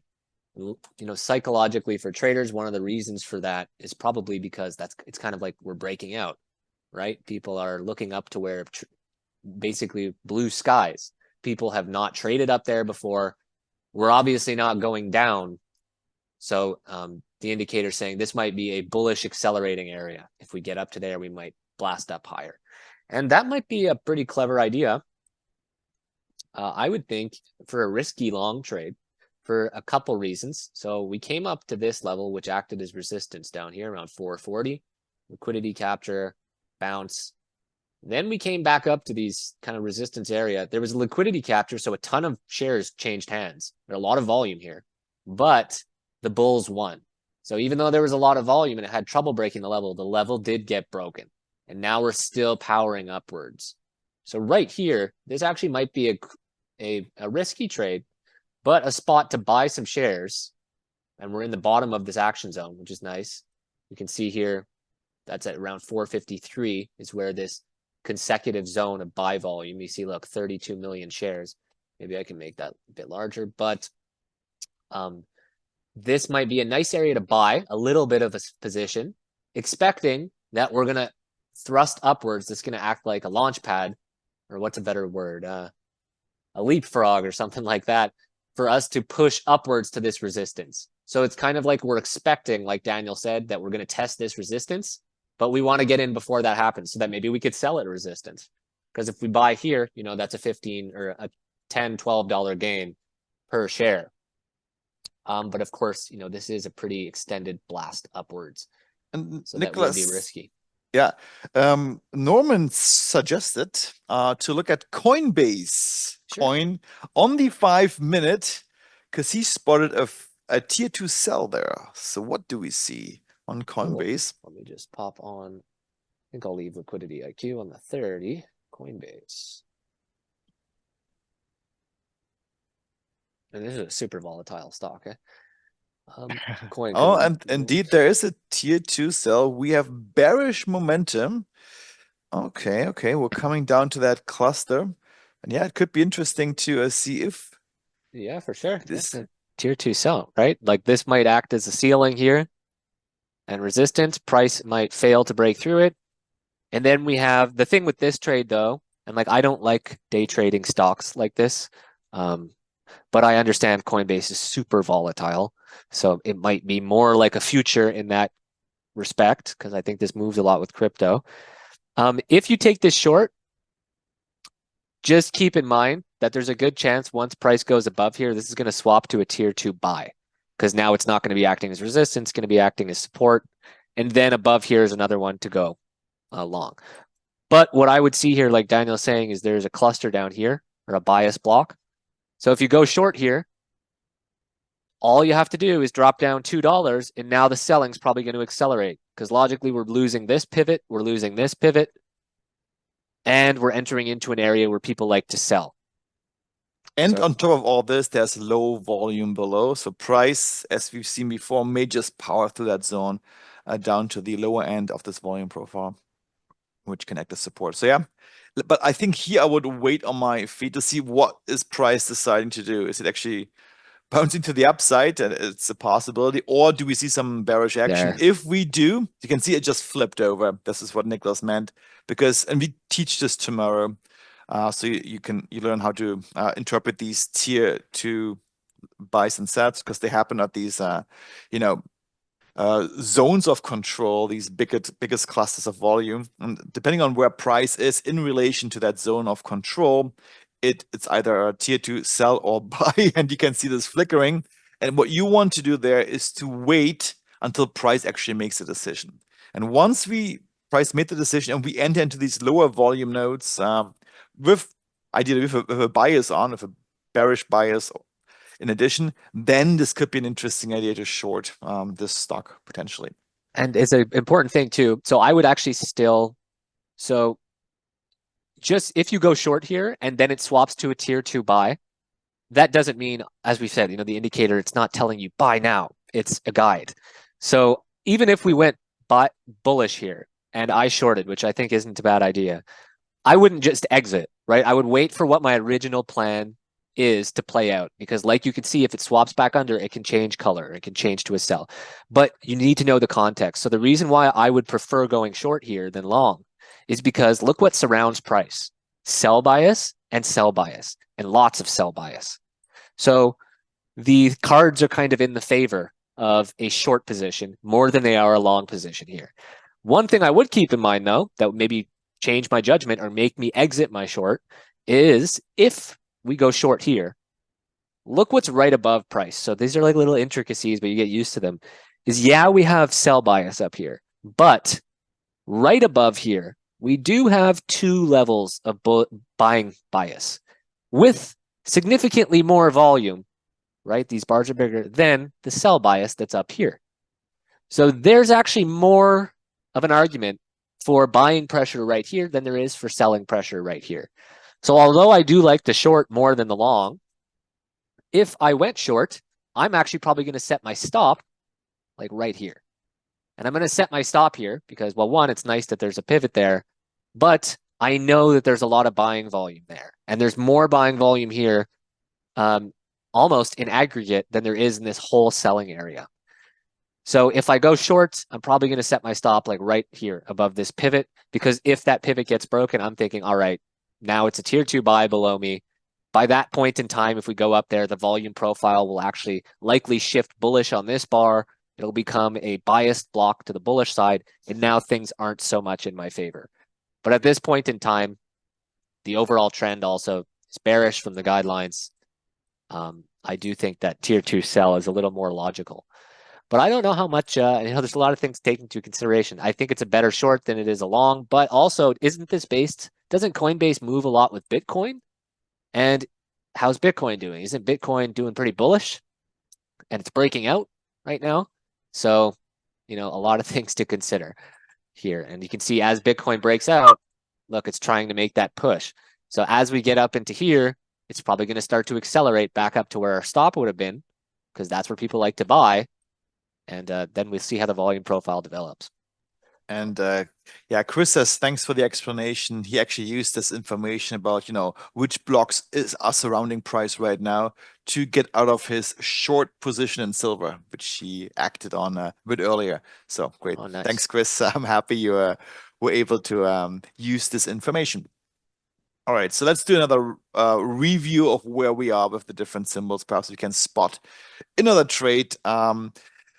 Yeah, sometimes it's like this. It's a bit slow. Trades are not, flying in as they sometimes do. But this is a live trading workshop. You never know what the market gives us. All right.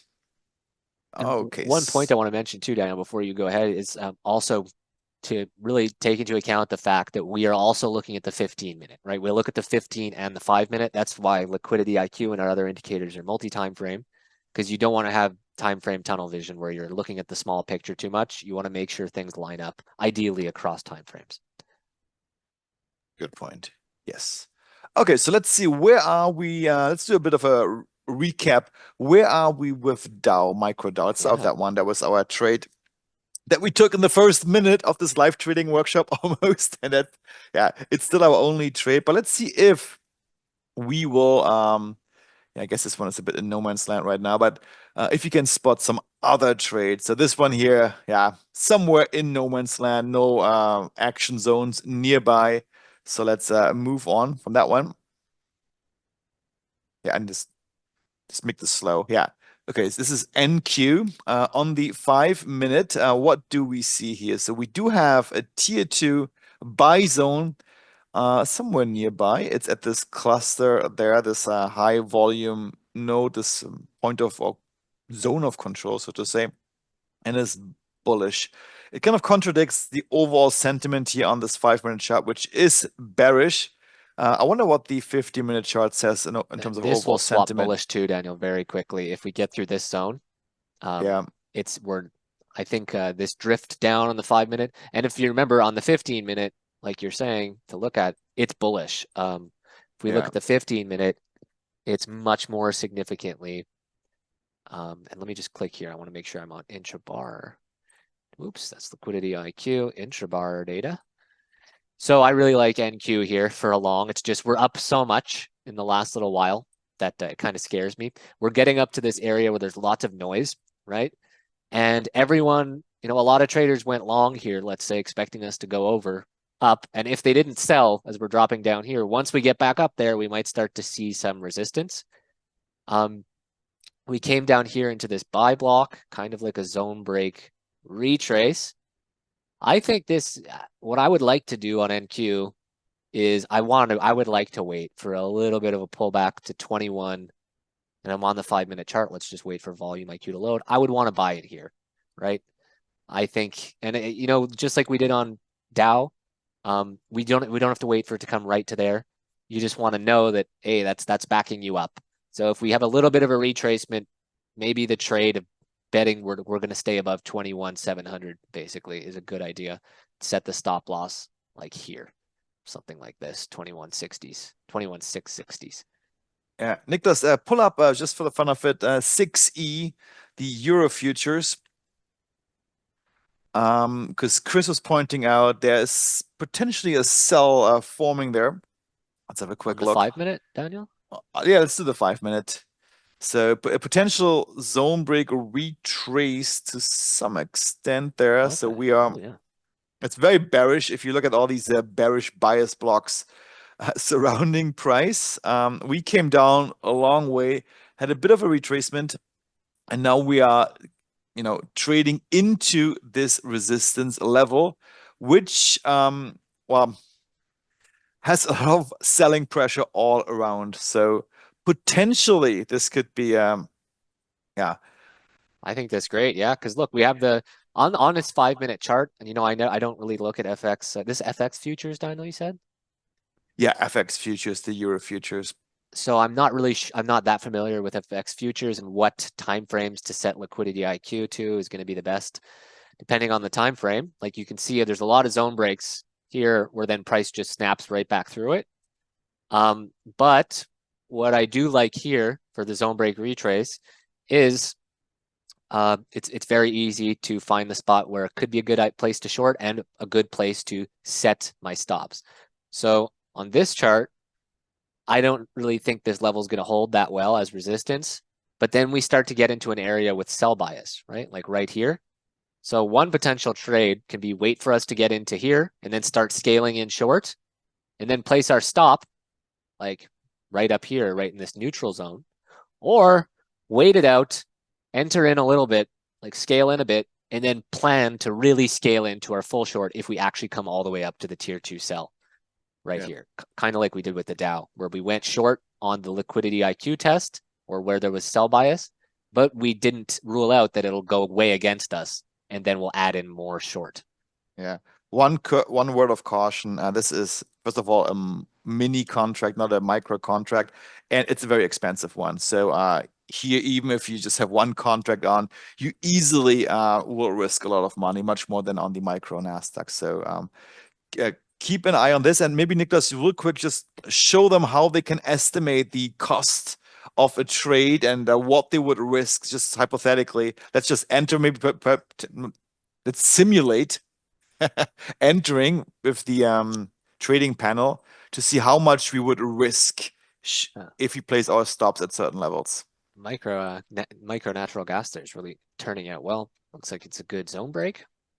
I'll just real quick, just to finish the start here on how expensive that contract Yeah. is.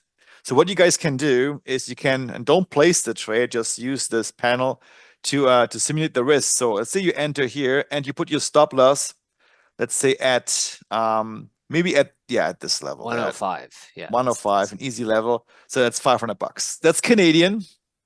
So 400, maybe 400 US dollars. But it's definitely more expensive than the micro ones. Just keep this in mind when you trade currency futures. In fact, if you go back to some of our prior live trading workshops, these are all on YouTube. We show you how you can actually calculate these levels yourself using the tick value of the contract and some other contract specifications published by the CME. All right. Niklas, you were saying natural gas is setting up. What do we see Oh there? no, I was just commenting on it. We're not going to take the trade. I was just in passing. That was the chart we were leaving from. I was saying it did look like it is continuing to play out. It didn't pull back that hard. And yeah, there's a zone break signal at this point.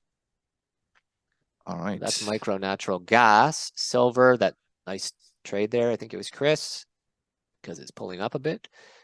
And there's not a lot of volume here, which is why there's this tier 1 buy.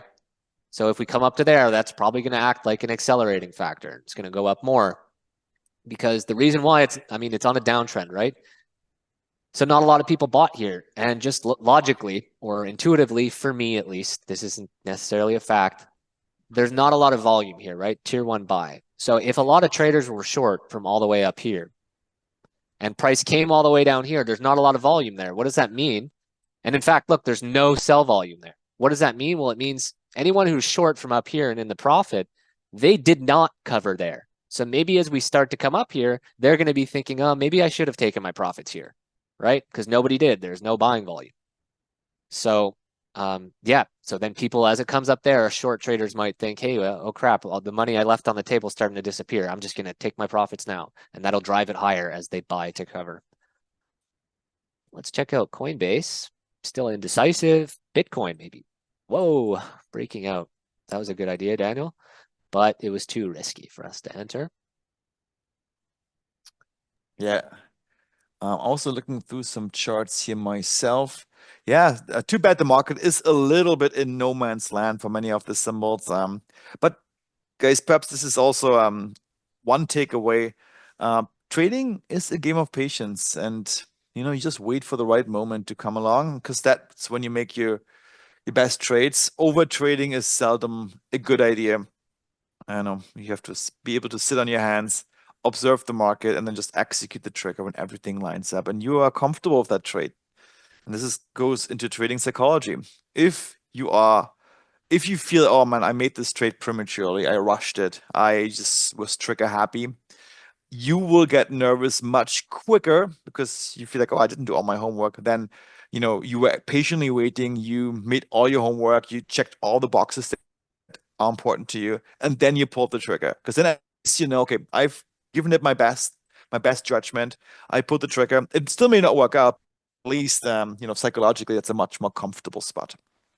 Yeah, and if you don't take emotional, I mean, look how we looked at like six different charts at the beginning, and only one of them matched everything we like to see.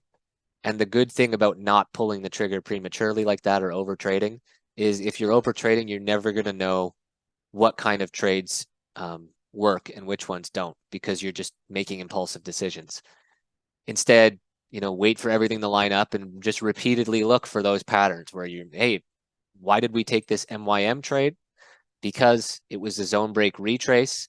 We had a great place to add another short contract right above us, and we had a great place to put our stop loss. Those conditions weren't in place with any other chart we looked at.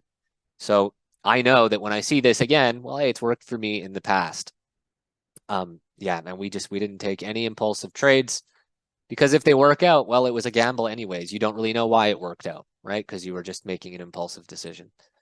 Let's have a look at coffee, KC, on the 5 minute.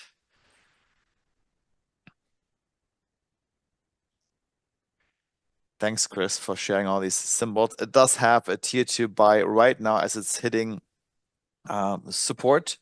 Ooh. It is, however, a bit bearish, as you can see. So this retraced ways down. There's a But lot of sell bias above. yeah, also sell bias. But it does have this tier 2 buy. I would probably wait to see if there is some follow through from this support level it is at. So Liquidity IQ shows you a support zone exactly where we are, especially if configured with the chart time frame. Oh, it's is on your chart, Daniel? Does it show? Because for me, it shows. Oh, you have the chart open as well, right? If you put Liquidity IQ to the chart time frame, it will Okay. show that level. Because on the 15-minute, it's like for It's $30 way away. it's ways down, yeah. But once this updates, you can see, hey, there is, you know, some sort of support zone. Yeah, you can see it there. I think it's a great. The good thing about this type of trade, Daniel, it's risky, like you said. It's probably smart to look for some follow through because I mean, just looking here as well, the only time we tried to break a pivot recently upwards, it got a liquidity capture and dropped down. But the nice thing about this setup, um, this kind of risky in my eyes, but is that it gives such good reward to risk, right? Although it might be a little nuts to take a long here. It might not be because it would be great reward to risk. You'd set your stop loss right here, so close, $2, and then there's a good chance that this is the problem though. It's all this selling bias up here. If it does come up here, it might start to accelerate upwards really fast because it's got all these tier one buys driving it up. Kind of like a gamble trade, maybe. But we don't want to do gambling today. I don't like the big bearish move there and the fact that it was rejected quite often in recent history at nearby levels to the upside. So I think for this one we also stay on the sidelines just because of all the sell blocks just above price. Mhm. All right. Let's see. We have 15 more minutes in this live trading session. Let's go back to the basics. Let's go back to NQ one more time. Let's see what is lining up in NQ. Perhaps we do see something interesting there. Sure. The coffee, by the way, it looks a little better on the 15-minute, where we start to see tier two Oh, with buying here. Oh, yeah, Oh, true. NQ.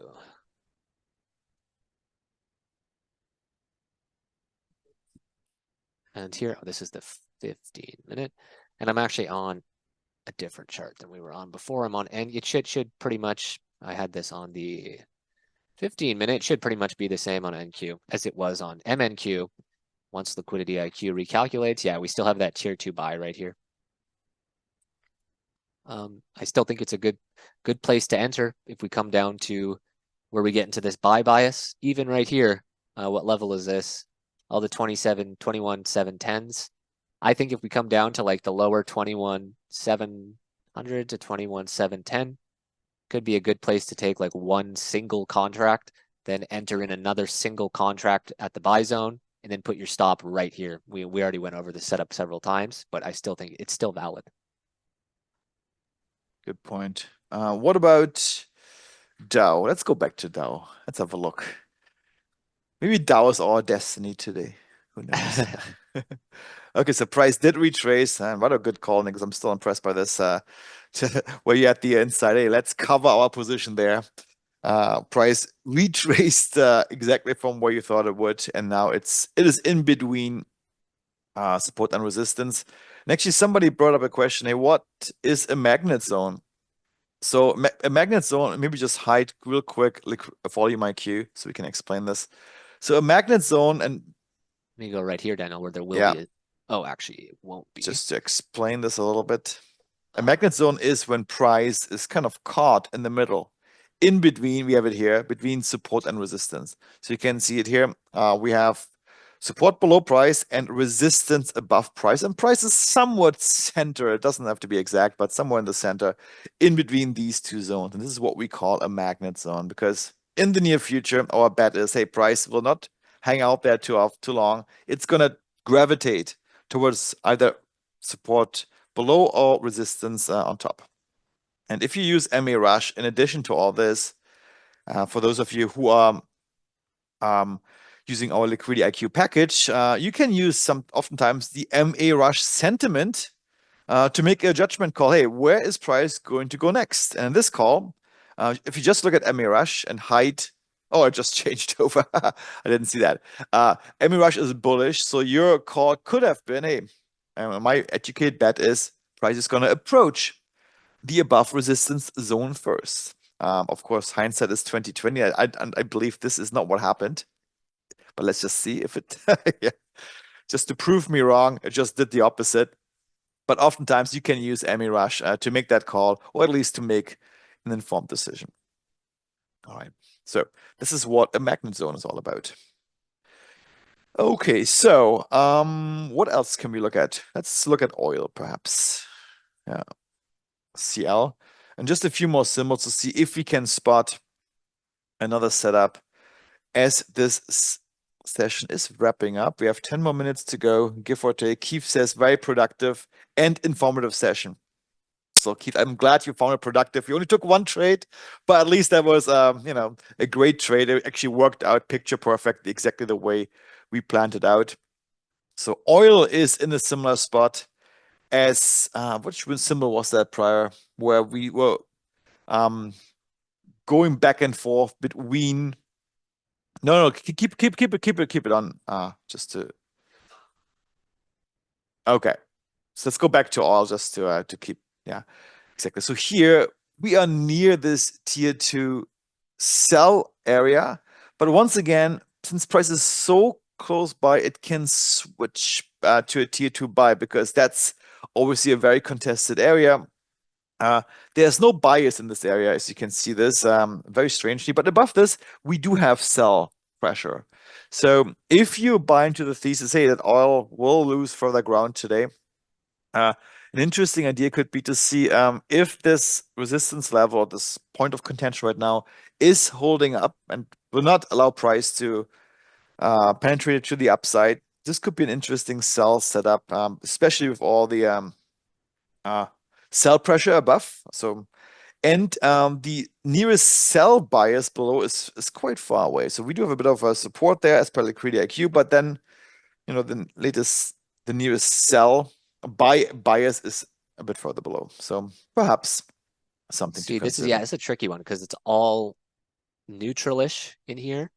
But we do see right here what I'm looking at is tier 2 buy, sure. It'll become a tier 2 sell if we go below. But there's buy bias here, buy bias here, here, and here at these levels. So it looks like this is starting to form into an area where people are buying. And historically, we have bounced off there. But the fact that we have this cluster up here, I mean, I would want to see, personally, the trade I would take here is probably go short right now.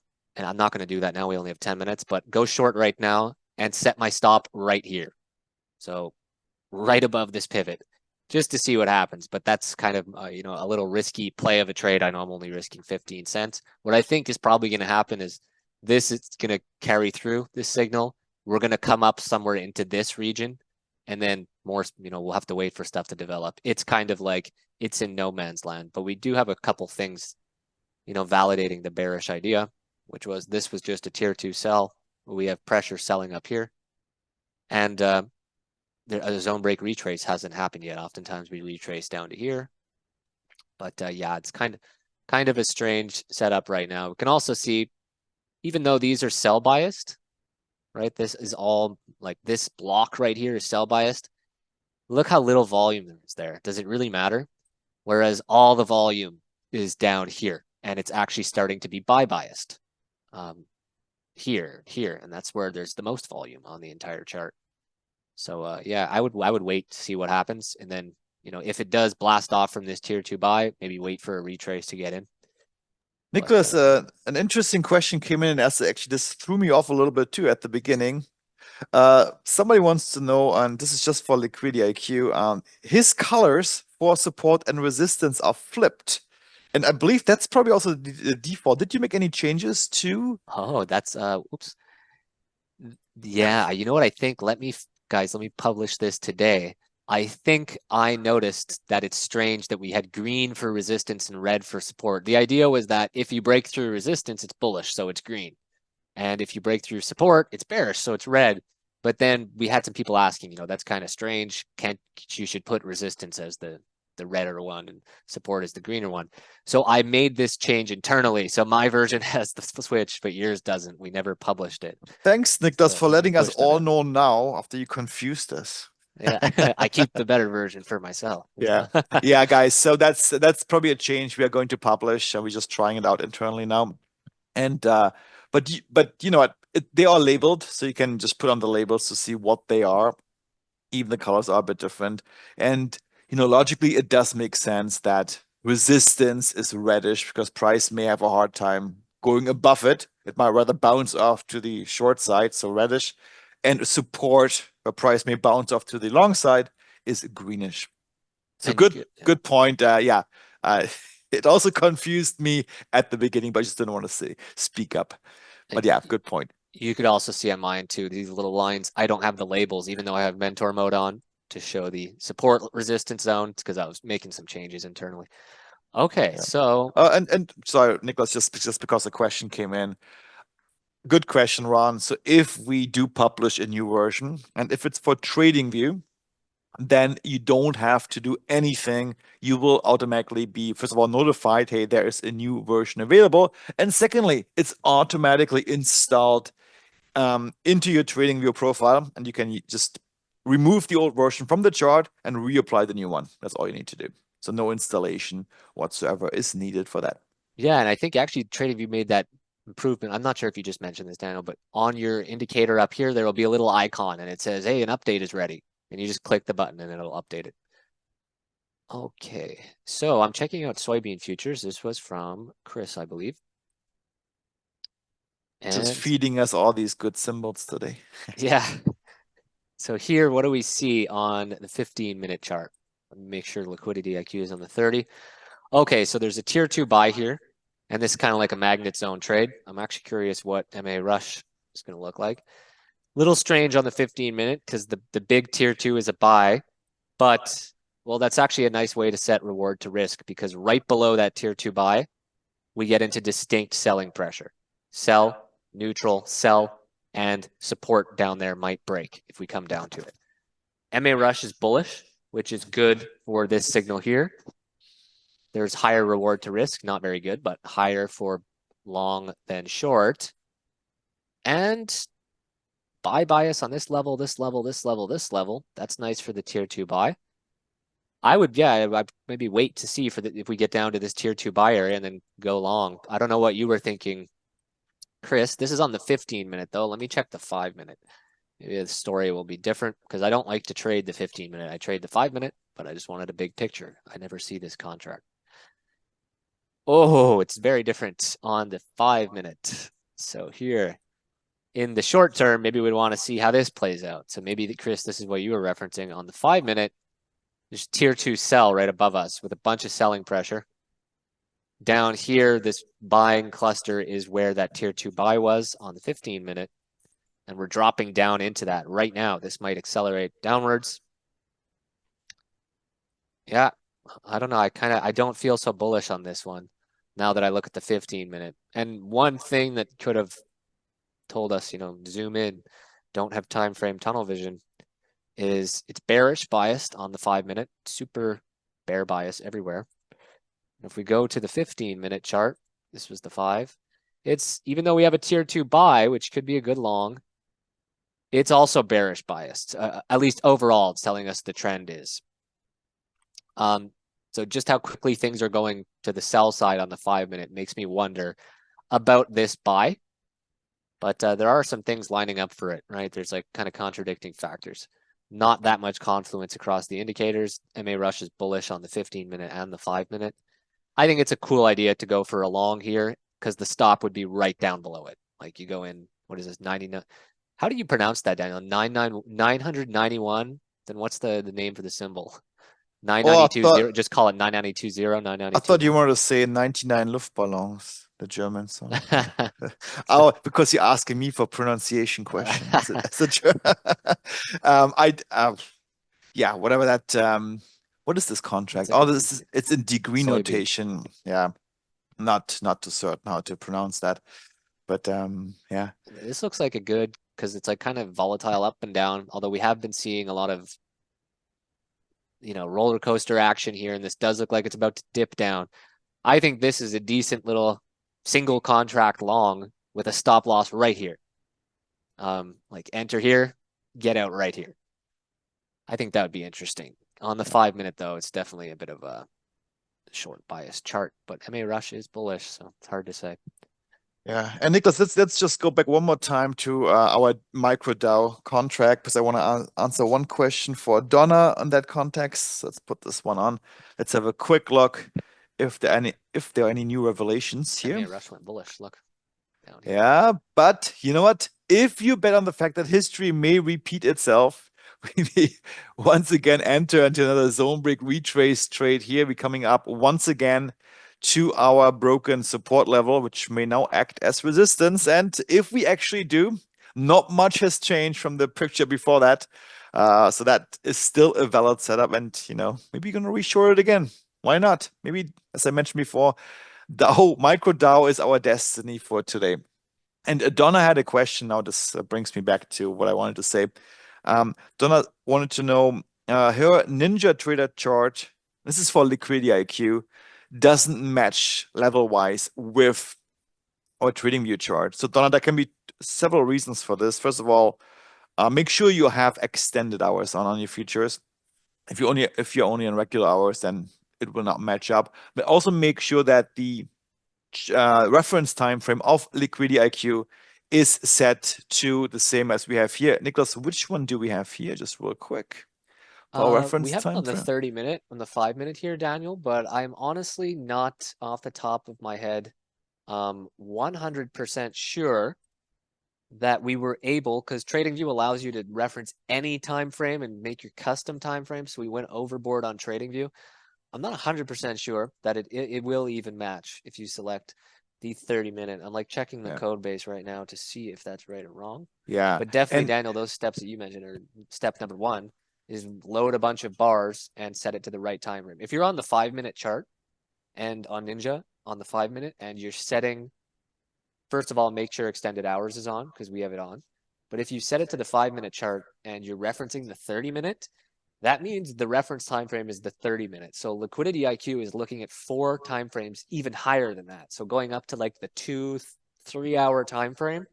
So on the 5-minute chart, you're going to want to load like 5,000 bars to make sure you have enough data that it's actually going as in depth as it is going to go on TradingView.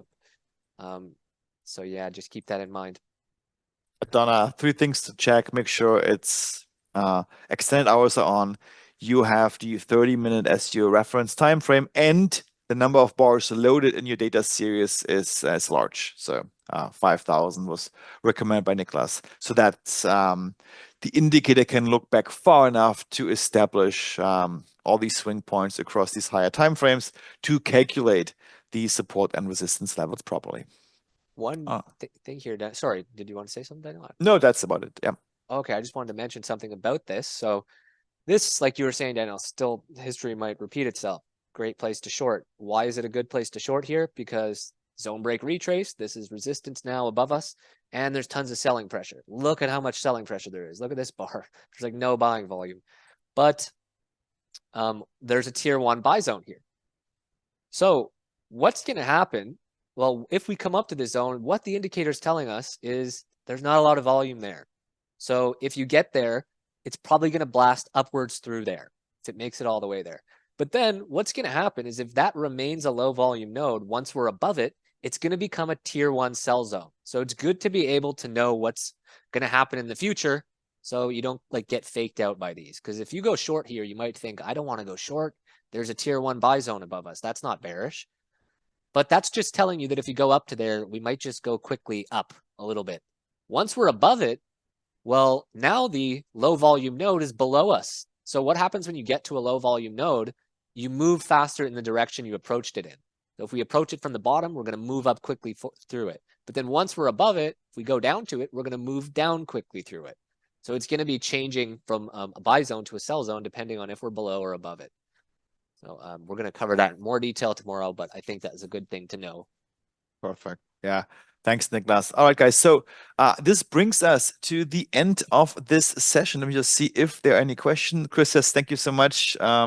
Great tools, lots of great hints. Awesome, Chris. Thanks for your feedback. And I hope you guys, the other ones, also found this session insightful. We only took 1 trade today. It is what it is sometimes. We had prior live trading sessions where we took a whole bunch of trades, but market conditions just, were slow today and somewhat, at least as far as our levels are concerned, in no man's land.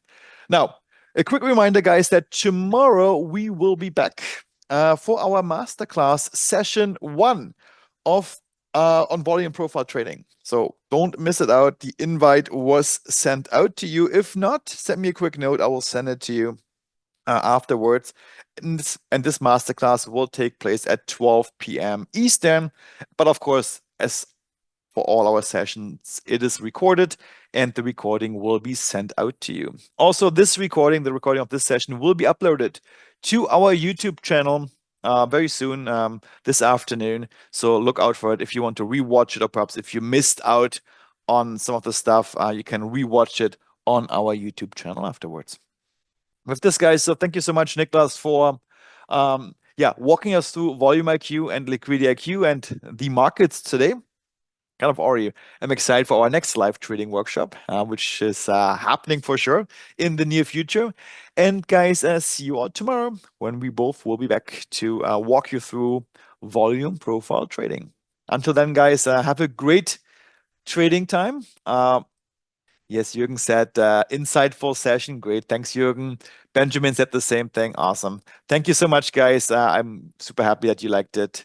Thanks for your time. Talk to you tomorrow. Bye-bye.